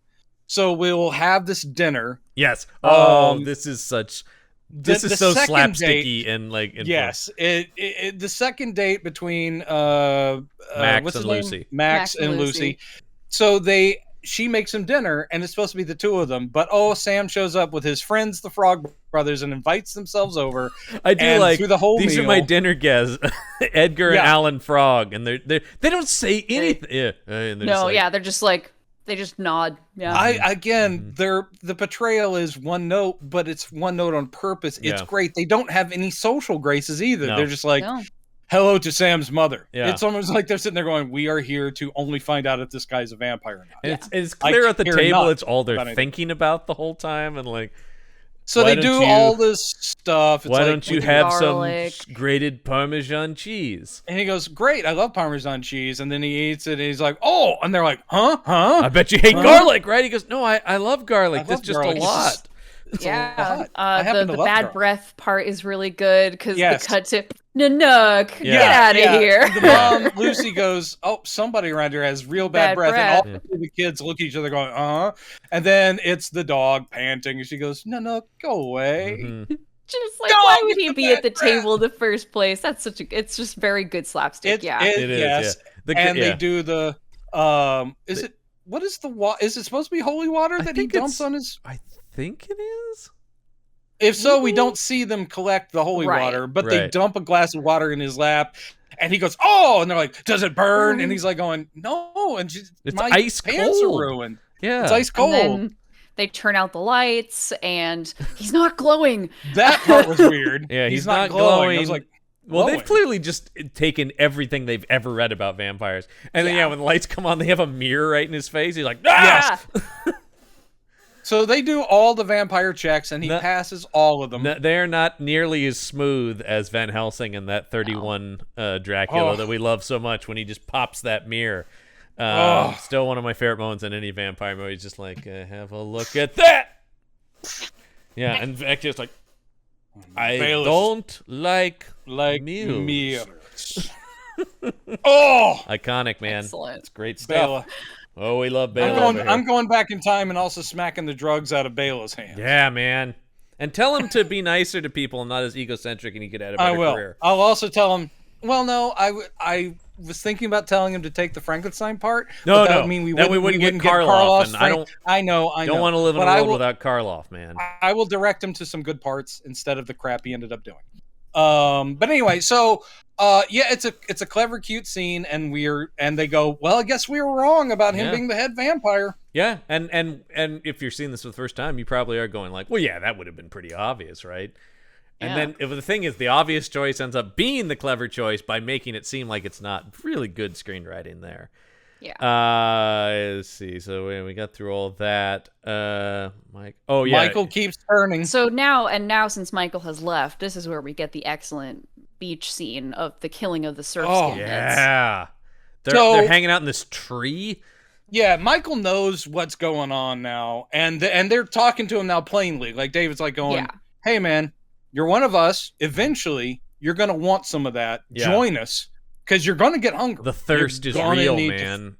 Thirst is never real. Grow old. Yeah. You must feed. You must feed. So Michael just stays in the tree watching them. And he, again, good acting. He's like tempted. He is sweating it out. Like he is this close to finally just going, I'm going to chomp on a dude. But he chooses not to. And it causes him great pain. But the Lost Boys are fucking ferocious. They have swooped down on a bunch of cool punk types. This is where me as resident gorehound on the show is very happy with this sequence because it's shot really well too because it's all in quick things where it is like it makes it more visceral, right? It makes it not we're not lingering on. It's just like quick cut, bite, blood spray, on to the next one, I always remembered the skull bite because that is badass and so unnecessary. And we've never seen it, because it's, once again, it's not a practical move by any means. No, but I forgot about them so casually tossing the bodies on the fire and then going, and I'm like, that is, I mean, this is, to me, horror movies don't scare me, but does something hit me on a visceral level watching that, the way they see humans as just food and disposable? That is like watching a serial killer movie or something where you're like going, oh my God, those were people and they're just tossing them on the fire. Yeah. That's hardcore for a 1987 vampire teen movie. God damn. Yeah, it really is. It really is. And it also makes it seem like, oh, these guys are not just vampires. They're psychos on top of that, clearly. Yeah. Like, they're going further than they need to as vampires. I think they, the immortality thing and of course giving them the confidence of like, we just can't be stopped. We're just so fucking awesome that it is that group mentality. Unfortunately, it's a very testosteronic kind of sort of hyper masculinity thing of like, fuck yeah, they all feed each other. This kind of thing where if Michael or if David had just been a lone vampire, who knows? Maybe they're like a street gang, right? They're all sort of rallying each other to commit violence. So they pump each other up, and it's like, yeah, you're a badass because you did that. And you probably wouldn't have done that if your friends weren't around. Did you see the way I bit that dude's head? Yes, and, exactly. And the this like kind of secret backdoor theme of the movie. It's like Michael has a mom though. So oh sure, exactly. Yeah. That's the thing. That's what they needed. That's all they ever needed was a mom. Was a good influence, good motherly influence. That's what certainly. I'm trying to imagine Lucy Max turning into a vampire and then trying to like, all right, boys, we are going to fix up this old hotel. Okay, we are going to fix this up. Yeah, I'm not doing it by myself. I'm not You're going to join me. Yeah, we are going to feed, but we're only going to do it when we need to. When we need to. We are not gluttons. Yeah. We're not gluttons. You are not going out hunting, young man, until this room is clean. I want to see the floor. Explanation of the sunken hotel as well. Yeah. I think that's awesome. Very cool. And the fact that the only entrance into it is on a cliff face, which is great, because it does explain why other people haven't gone down into it and gone, hey, let's loot the old hotel. They can get into it because they're flying around as bats or whatever. I assume they do change shapes because we do see David's weird bat feet at the end. This is true. Mm-hmm. We do see. So they probably do turn into bats. Well, they need something to hang upside down like that, right? They couldn't just lock their feet in. They'd have to. I love that reveal too. Yeah. Damn, this movie's good. I know, man. I'm not hearing these nitpicks from you, Brendan. We'll get there. Uh-oh. It really is right at the end. So Star shows up I had the biggest problem. at the house, and I like this reveal that she's a vampire. I'm going like, oh, we didn't know that? Okay. Like, I just assumed when she was hanging out with the vampires, she was also, but this is the point when she floats up to the window, and they're like, she's a vampire too, man, oh no! And he's like, everybody calm the fuck down. But it's interesting, no one does invite her in. In fact, Sam says, you can't come in here, and Michael never says, come on in. But she's not a full vampire. Float in. She's not a full vampire, she's only a half vampire. And also... Are you saying half vampires don't have to be invited? They never state that explicitly. And also... Now we do want a rule scene. When Max comes in at the end, it's not he's not vocally invited by Lucy, and he gives the whole never invite a vampire into your home, you silly boy, it renders you powerless. Yeah. But Michael did. Michael invited him in when he came invited him in the first time. I didn't invite you this time, Max. Yeah. Oh, it doesn't have to be time to time. Once you're invited, there's the whole Buffy thing about establishing that, right? Remember? Yeah, you don't have to reestablish. I don't think you do. Once you're invited, you're always in. Yeah. You have to be blocked by magic again. That was what the Buffy thing. You have to have someone bless the door. That's the Buffy thing. Those are the rules. We're doing a jumble of vampire stuff in this movie, which I appreciate. This is a big jumble. And Joel said as much, like, he wanted to make a vampire movie that had some of the rules in it, but also like reinventing some stuff to keep it fresh. It works. And look, I'm not saying I don't want Jamie Gertz to float into my window. I am totally down for Jamie Gertz floating into my window. We're putting out that invitation right now. In fact, I'm going to open my window right now and see if... Jamie He's Gertz not still. Where did I just see her recently? Somewhere she was in. Gertz something. is not. Gertz outside. still very lovely as an older lady too. Yeah. And no doubt is still a very good actor. I always find it sad when it's not people's talent that goes away. It's just they don't get the parts anymore. And particularly women, and especially in this era of Hollywood, it's sort of there's so many women where you're like, they had their run of 3 to 4 movies, and then then we're on to the next. We've seen you before. It kind of felt like the attitude. It's a shame, and they often will show up in like a really great guest part on a show, and you go, "Oh, great! I got to see her again, and she's still awesome." And it'll be another 5 years before. I see she her. was very funny on Modern Family, but that was a while ago. Now that I say, and the thing about like women in this industry is that they're not allowed to age. Out. They age out pretty quick, unfortunately. Well, I mean, because there are not 25 enough and you're too old, written. There are not enough parts being written for women characters that are 40 to 60. They kick back in when you're older and you get the great character parts. Yeah. But there's that gap where they're like waiting, like, am I my Christine Baranski period yet? No, now I am. Great. Now I'm back. Oh, that one was a treasure. She is actually. I've finished this season of Gilded Age. Jamie Gertz was just in the movie I Want You Back, the Amazon movie, which is very good. Oh, I haven't seen it. And with she Charlie played Charlie Day and Jenny Slate. She plays Charlie Day's boss in it, and she's funny. Well, good. Yeah. So she's still out there, man. So anyway, let's right outside then we the window. get this whole plan to just go kill all the vampires during the day. Yeah, and they go during the day. They do, which is we're always mad at these vampire hunters in these movies when it's always Van Helsing creeping into the Dracula castle. They always at night. know, they state that day as their weakness, and yet whenever they go to Castle Dracula, it's always like 5:30 p.m. and you're like, dude, the sun is going down. Mm-hmm. Much like we're always mad that vampires are doing things right up until sunrise too, where it's always like, I gotta get back Dracula, home. Pre-alarms, just like looking at his watch going, oh shit, sorry. The day really got away from me. I was about to slaughter these people, but now I have to go. I really need to get back home. Son. Yeah. Uh-oh. Yeah, it's always. I gotta be at the gym in 28 minutes. They're always cutting it close. They're always cutting it close. It's dramatic, guys. Come on. It is for drama. We know how movies work. We do. And actually, even here, it's dramatic because they go during the day, but that doesn't mean the vampires are powerless. Sometimes vampires are powerless, and sometimes they're just asleep. And that you can wake them up. That is what's happening here. And sometimes you stab Alex Winter, and it's just a bunch of glittery blood flows everywhere, and it's scary as hell, and you just gotta go. I love Feldman going, there was actually glitter in the fake blood. I'm like, yeah, I saw the movie. Everybody saw it. It was fucking awesome. Dude, I'm running out of stories for conventions. That Thriller was at the top of the chart. We know. Yeah. We know. Love Michael Jackson. Moving on. Does anyone want to hear stories from the burbs? I love the way you've been working on your Feldman. You have been working on your Feldman, my friend. We keep seeing him, man. I'm telling you, man, he's kind of got that sort of weird. It's a little the California. A little bit of that, yeah, but it's more back in the throat there, and a little. It's almost got a lisp, but not quite. Yeah. Yeah. All right. Yeah. Add that to the repertoire. On my aim. Yeah. I don't think I can do it, buddy. Sorry. Uh-oh. Elliott's onto something. No, a note. A note for production note. So the bit with the car when they're gonna go off the cliff. Yeah.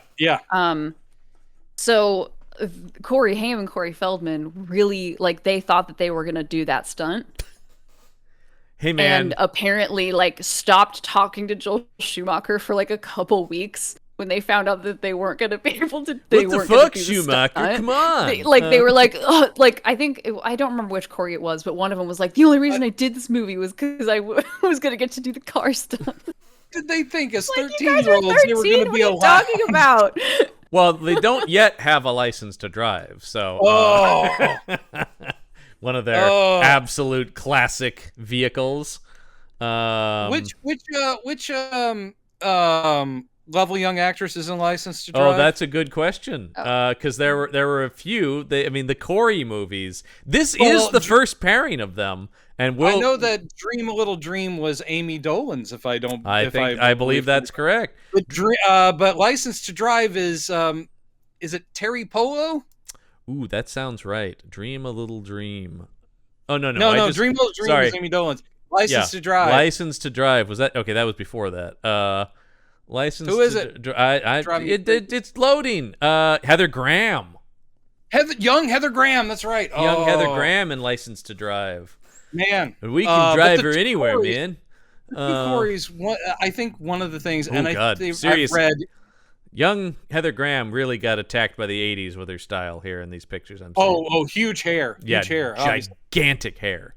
But the thing is, I read somewhere that part of the loss of the Corey's charm was once they were being cast less as these sensitive or weird youngsters, and when they both started becoming idols, when they started becoming teeny bopper idols, is that they started wanting to only take parts where they were cool. They wanted to act cool, be cool. They could not be goofy anymore. And you're like going, but guys, you're great when you're doing this thing.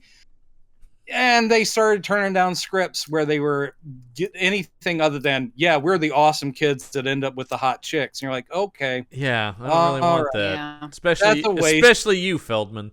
Like Feldman's a weirdo. He's a great little weirdo in this era. He's a great little weirdo. The Friday the 13th, the Goonies, this, like he's great when he's kind of odd. It's a shame when they started buying their own. Also, by the time you get to Dream a Little Dream, Feldman's in full on Michael Jackson impersonator mode. Yeah. Like check out the poster for that movie, and you're just like Feldman is just Michael Jackson. Yeah, he's just doing the hair, the clothing, the whole thing. Yeah, it's really sad. Dear. Okay, well, did the vampires win in this movie? I can't remember. No. They do not. Yeah, because they get out of there. Thoroughly trounced. Yeah, we got our great montage of the Coreys going around getting the holy water during the baptism. That was great. Great. I love the gearing up to fight vampires scene. It's very good. I love a set of traps. Traps are one of my favorite Dumping the garlic and the holy water in the bathtub. Which Hammer one was it that had the shower? And that is Dracula AD 1972. They had to. Yeah, that was the thing where. It wasn't holy water; it was running water. Running water. Turn on the shower and they shove a vampire into it.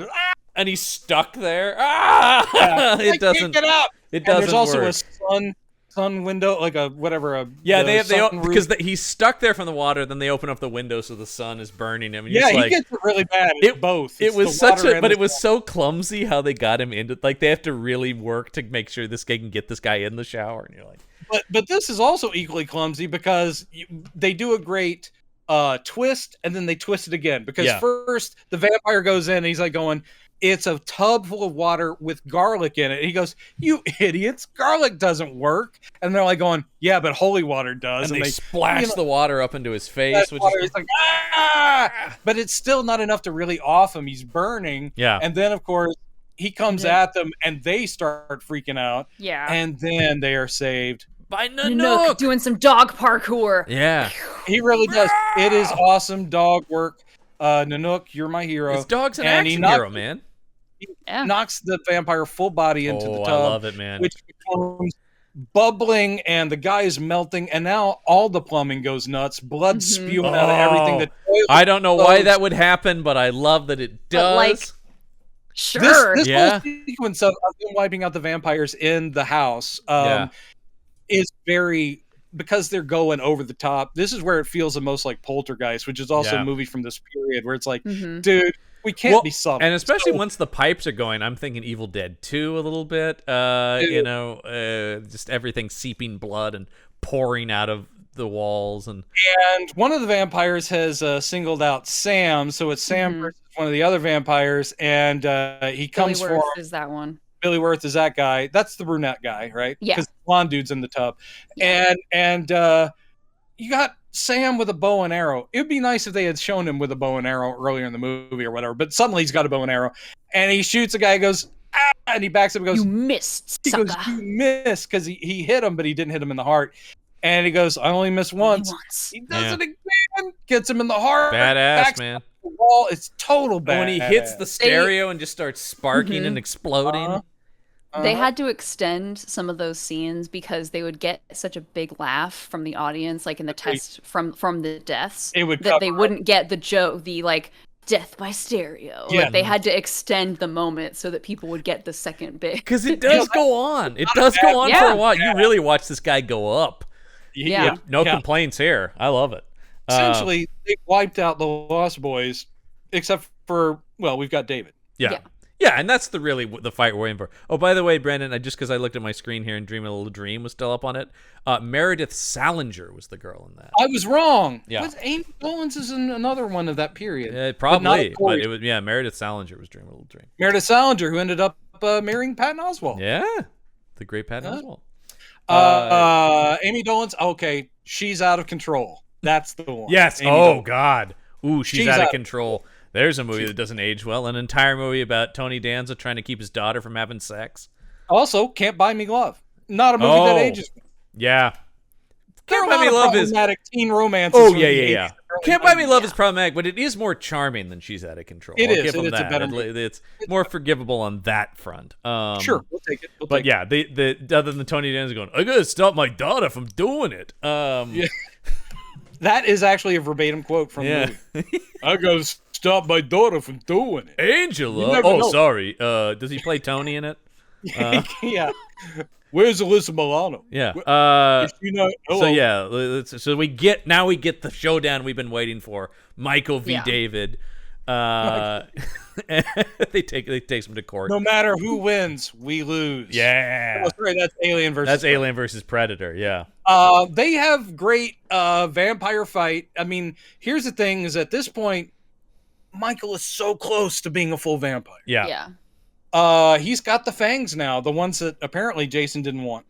The contacts were also kind of rough on folks because they were hard contacts. Yeah, they do talk about that on the trivia and on the documentary that those contacts were. Oh, they look so good. And that's the thing. Like Jason Patrick looks cool, man. And also, this is where if I was sitting in the theater, I'd just be like, sitting back, getting my money's worth. Vampire fight. Vampire versus vampire, and they're fighting in midair. Good vampire, evil vampire. This is what I'm looking for.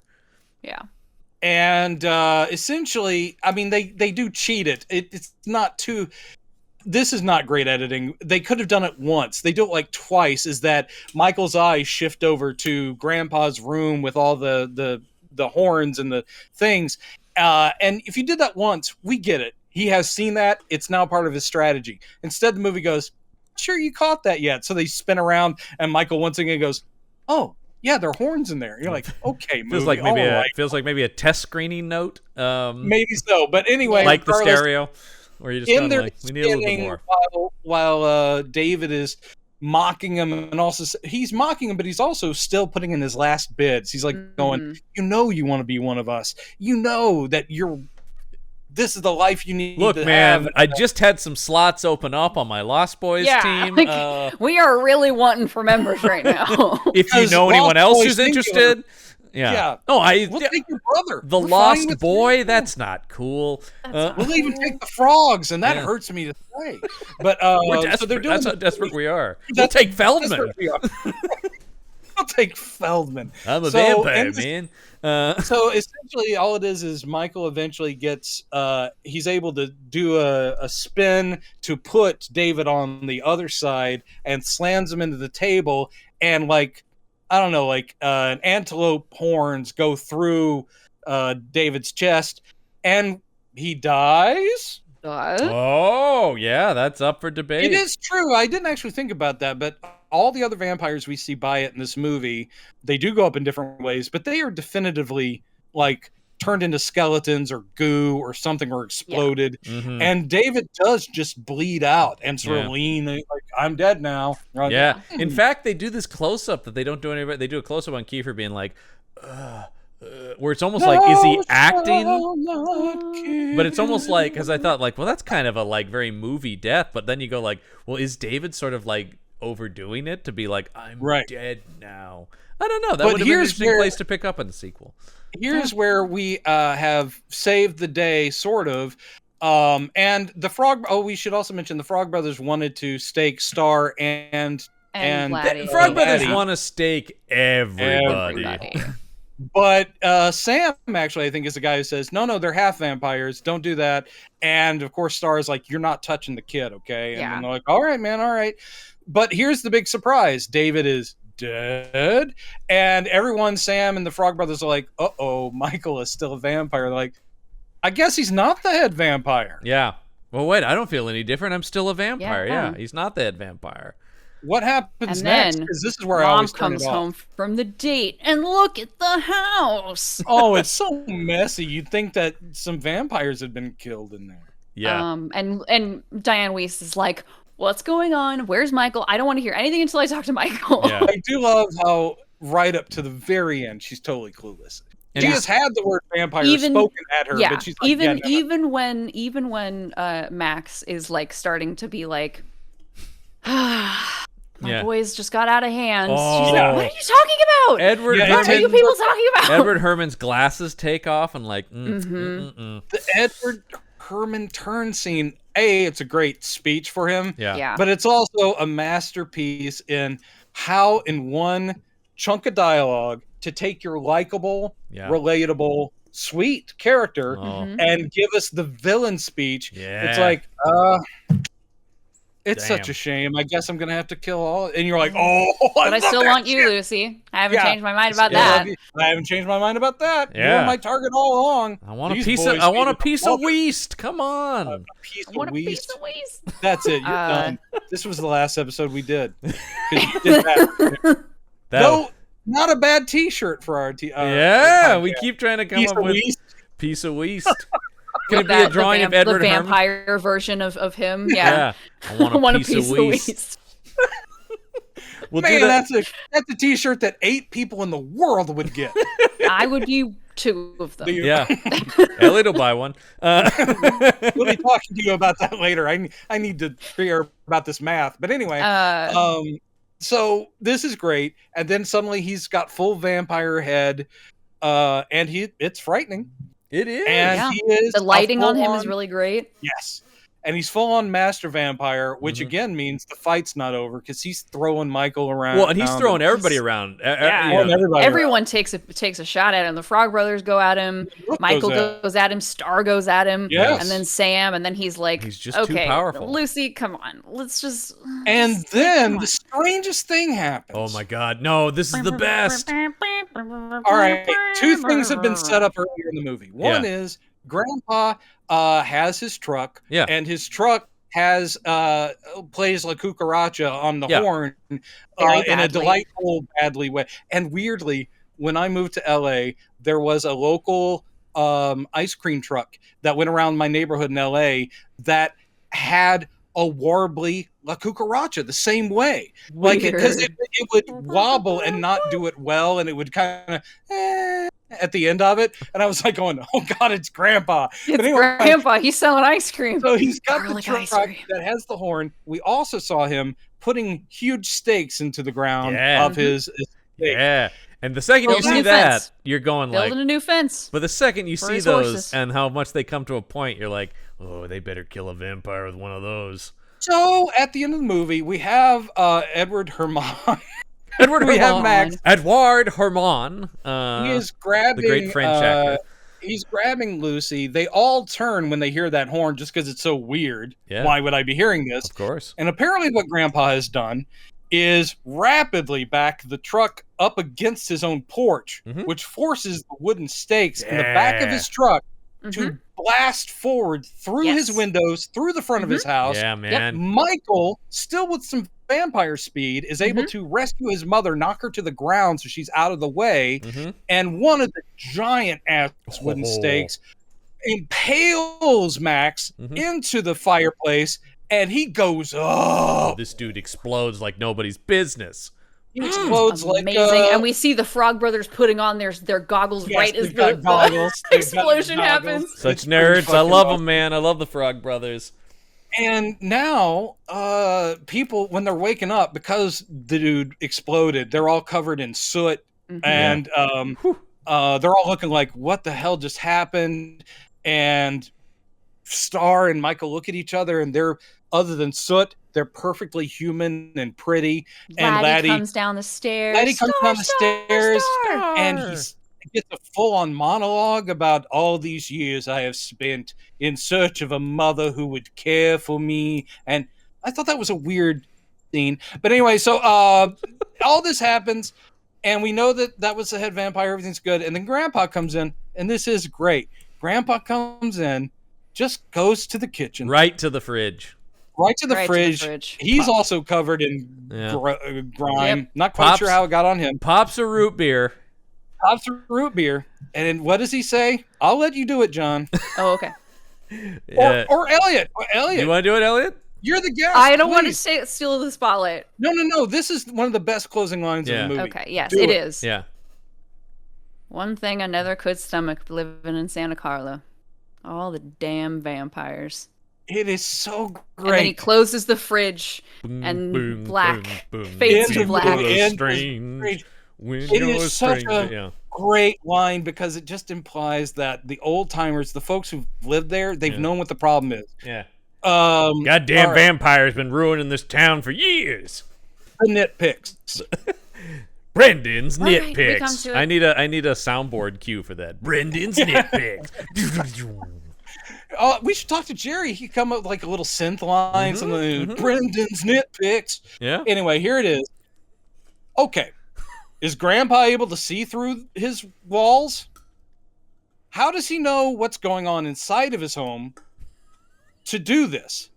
How is he able to aim the stakes? If he actually knows what's happening inside of his house, why would he do this knowing that one of those stakes could puncture his own daughter? Because if Michael didn't save her, she's also getting staked because he's got her in front of him. So this is psychic ability on Grandpa's part, or say favorably, he parked, got out, looked through the window, saw this happening, this hostage situation. It's like, no vampires getting my daughter, gets in his truck, goes up a little bit, honks his horn, backs up really fast, and then does that. That would at least credit him with, he now knows what's happening, and that's why he did it. I think the honking is a warning to get out of the way to a certain extent, right? Possibly. But again, how does he know what's going on in there? Did he peek in the window? That's the only thing I think is he peeked in the window and then got in the truck and did all this, because otherwise he's just omniscient. And it also brings up the question, as much as I love that last line, if Grandpa and other locals like the Frog family, probably the parents too, if they know vampires are the case, I'm not saying that Sam and his friends were not great vampire killers, but why has no one done this before? Why hasn't they all seem to know that vampires are loose in Santa Carla, and it takes these newcomers to do not much more than any other citizen could have done if they knew about vampires. And apparently Grandpa did, probably a bunch of other people did. They probably could have figured out they're staying in the old the hidden hotel too. So in other words, I don't know why the Lost Boys were untouched in Santa Carla for so long, since they were common knowledge.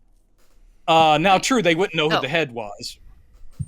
Anyway, these are nitpicks on a movie that they may know they're vampires, but they don't know who they are necessarily. Okay, yeah, it's possible they don't know who they are, but still, if it's been decades and decades, David has looked the same, only probably with different hairstyles. Like, geez, I saw that kid back in '64, and he had a mop top. Now look at him; he's got a mullet and a bunch of earrings. But I mean, yeah. So it just raises the question of why hasn't someone done something about the vampires before? While you're seeing all those missing posters up. Those are victims, man. You're just letting your town get drained. Those are Brendan's nitpicks. Elliott's counterpoint. Counterpoint on Grandpa. Yeah. It was cool. I'm ready. So that's my counterpoint. Is that it was cool. So I don't care. It's the counterpoint rule of cool. It's the thing from Jurassic Park that they talk about when the T-Rex comes in and saves them, and the guy that was a late addition to the movie. And the guy asked Spielberg, "Where'd the T-Rex come from?" And he goes, "Top of frame." Well, here's the thing. Yeah. Get him, Steve. Yeah. Elliott, it's a totally accurate counterpoint, because the thing I often will say, just like I did at the top, it's like, logic is because I bring this up a lot. I write. And story logic is very important to me, even when I know I break the rules myself. Yeah. Every writer does, and you're like, hopefully no one will notice.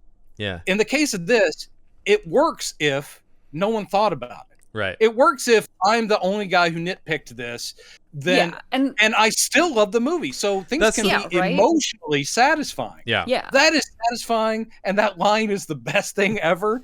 And I love seeing a truck full of steaks just back up and shove them through a wall. That's what I want all day long. I mean, it's honestly like in maybe my definitely top 10, if not top 5 final lines of a movie.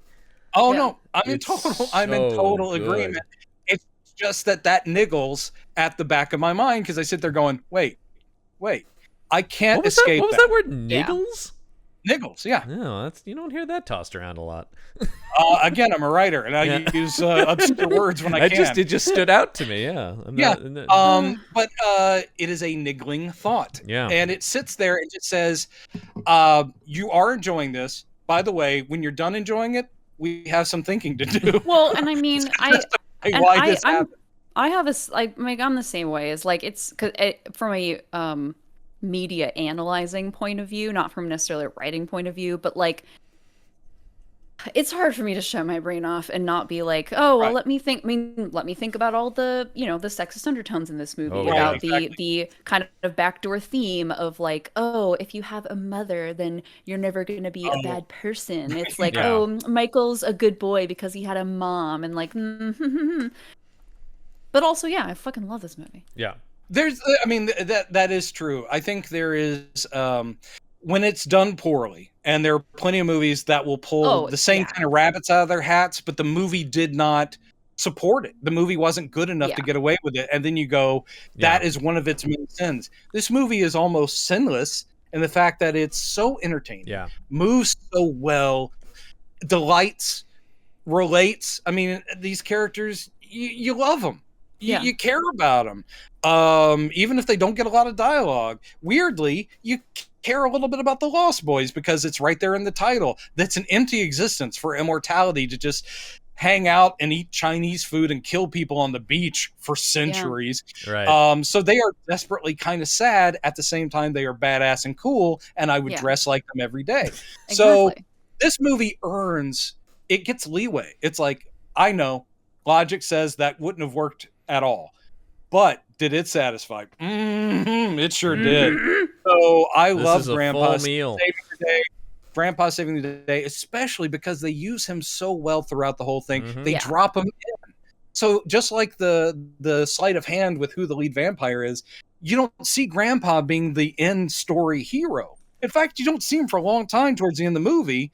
He gets misdirected to the Widow Johnson at one point. That's why he's out of the place. That's the thing. That we don't think of him as being somebody who can handle the situation, because we see that Sam and Michael we got to get Grandpa out of the house. So and then the whole point, and also once you see him save the day, all the little things, weird things he had said earlier in the movie about that's as close to town as I get, and the fact he's putting up a new fence. All these things are like sitting there going, the fact that he doesn't like having company over. Yes, he's just like going, yeah, this is just a part of life around here, and I stay away from it, but I know about it. Yeah. And no vampire's gonna fuck with my family, and he saves the fucking day, and I'm all Team Grandpa in this movie. Absolutely, Team. So anyway, Team Grandpa will be another shirt we put out. That was my nitpick, and it really is right at the end of the movie, and it does not hamper my enjoyment. I fucking love Lost Boys.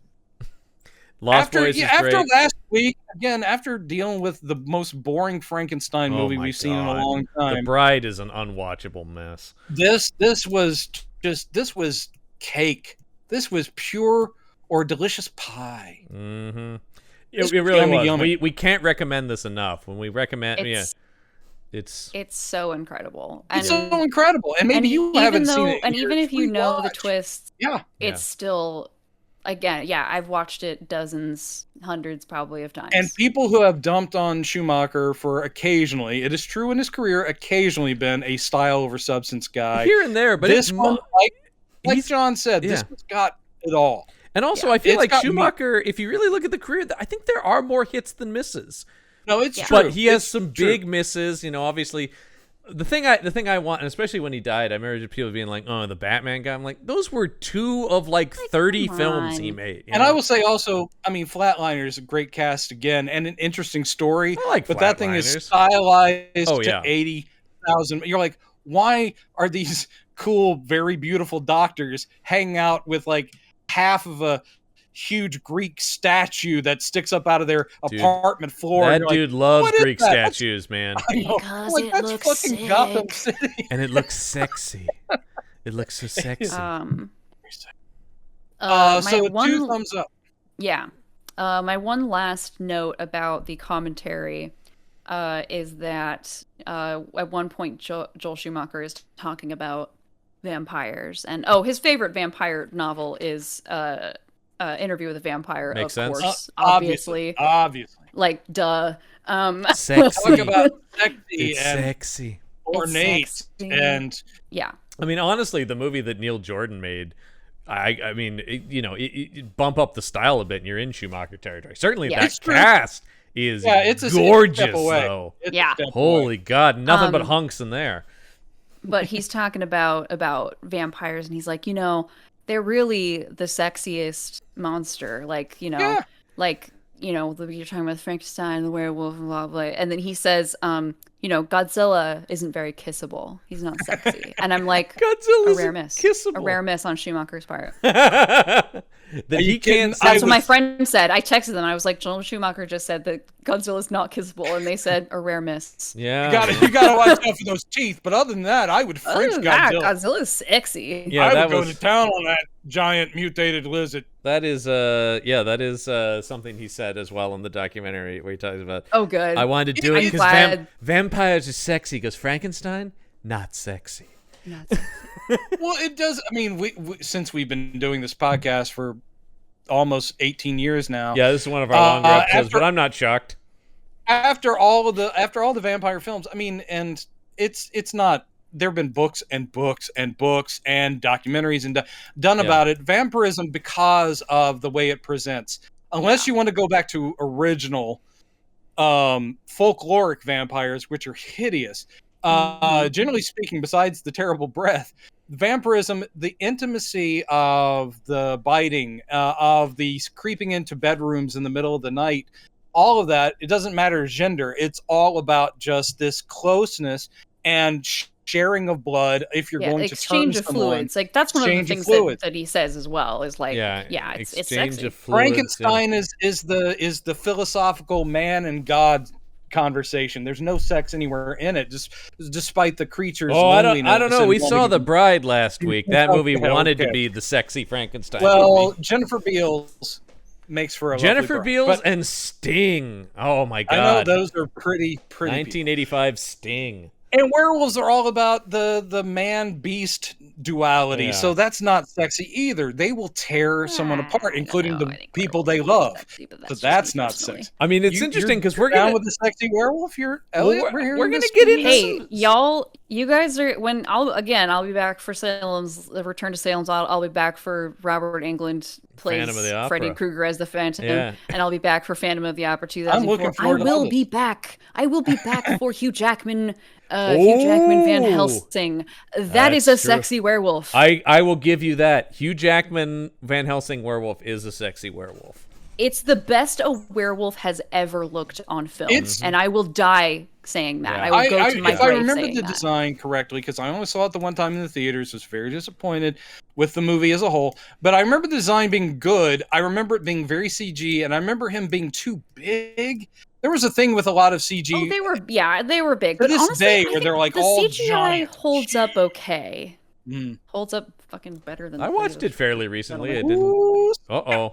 Well, we're about to get Ryan Gosling playing the Wolfman, though, so we'll see how. That'll be a sexy Wolfman. That'll be a sexy Wolfman. Yeah. I guess the sexiest wolf people I've ever seen. I mean, there's some sexy and Howling, but I would say probably True Blood. Yeah. Yeah. I mean, that early is seasons of. I didn't finish the series because it got. Schumacher must have been a fan of that because that was very sexy vampire. But early seasons of it, I was like, vampires? They are very sexy. The werewolves in the show are very sexy. Everyone in the show is very sexy, and we see all of them naked.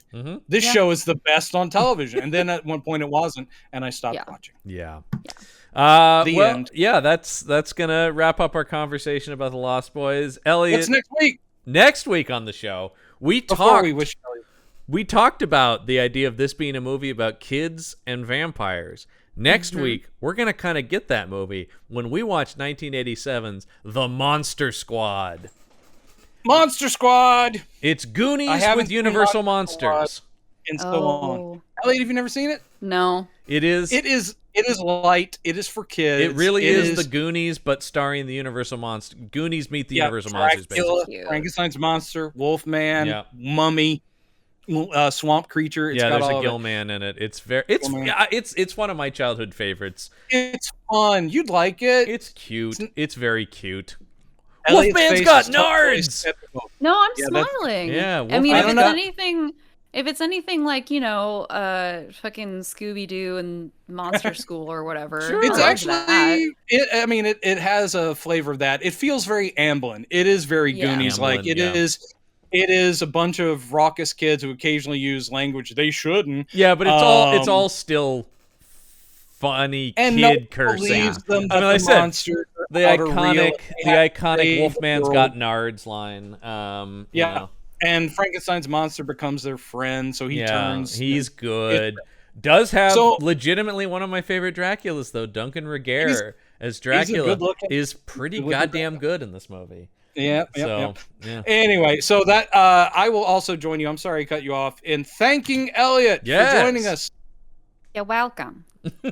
And as we said, you will be back somewhat soon on the show as we get to the close. Yes. Well, you're going to be doing our finale with us, which is the Robert Englund as Freddy as Phantom of the Opera. That's how we leave the 80s? Man. That's how we leave the 80s with the Phantom of the Opera, which I know we're both looking forward to, Elliot, doing that. I'm so intrigued. You know what's interesting is No. we close the 80s with Phantom of the Opera and we open the 90s with a different Phantom of the Opera. So two Phantoms. I think that one's a BBC production, maybe. It's some kind of TV version that we're doing at the beginning of the 90s, yeah. There's a lot out there. We found some obscure stuff on this show. Well, I can't wait to just really wear out me constantly doing the organ run from the musical.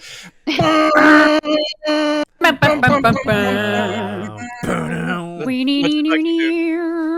love it when the synth kicks in. At that point, it's like, oh my god, my youth has returned. Yeah. Yeah. It's a drum kit too. That was an early one where I remember being like, man, this is a Broadway musical that rocks. I know. Back when that thing first premiered, I was like, this is truly a rock opera. My God, Andrew Lloyd Webber, you've done it. You've done it. You cracked the code. All right. Jesus Christ Superstar was merely the tip of the iceberg. Well, that's going to do it for this week's episode of Campbell and Jones Meet the Monsters. I'm John Campbell. I'm Brendan Jones. And remember, there are such things as monsters. Wait, Wolfman has nards?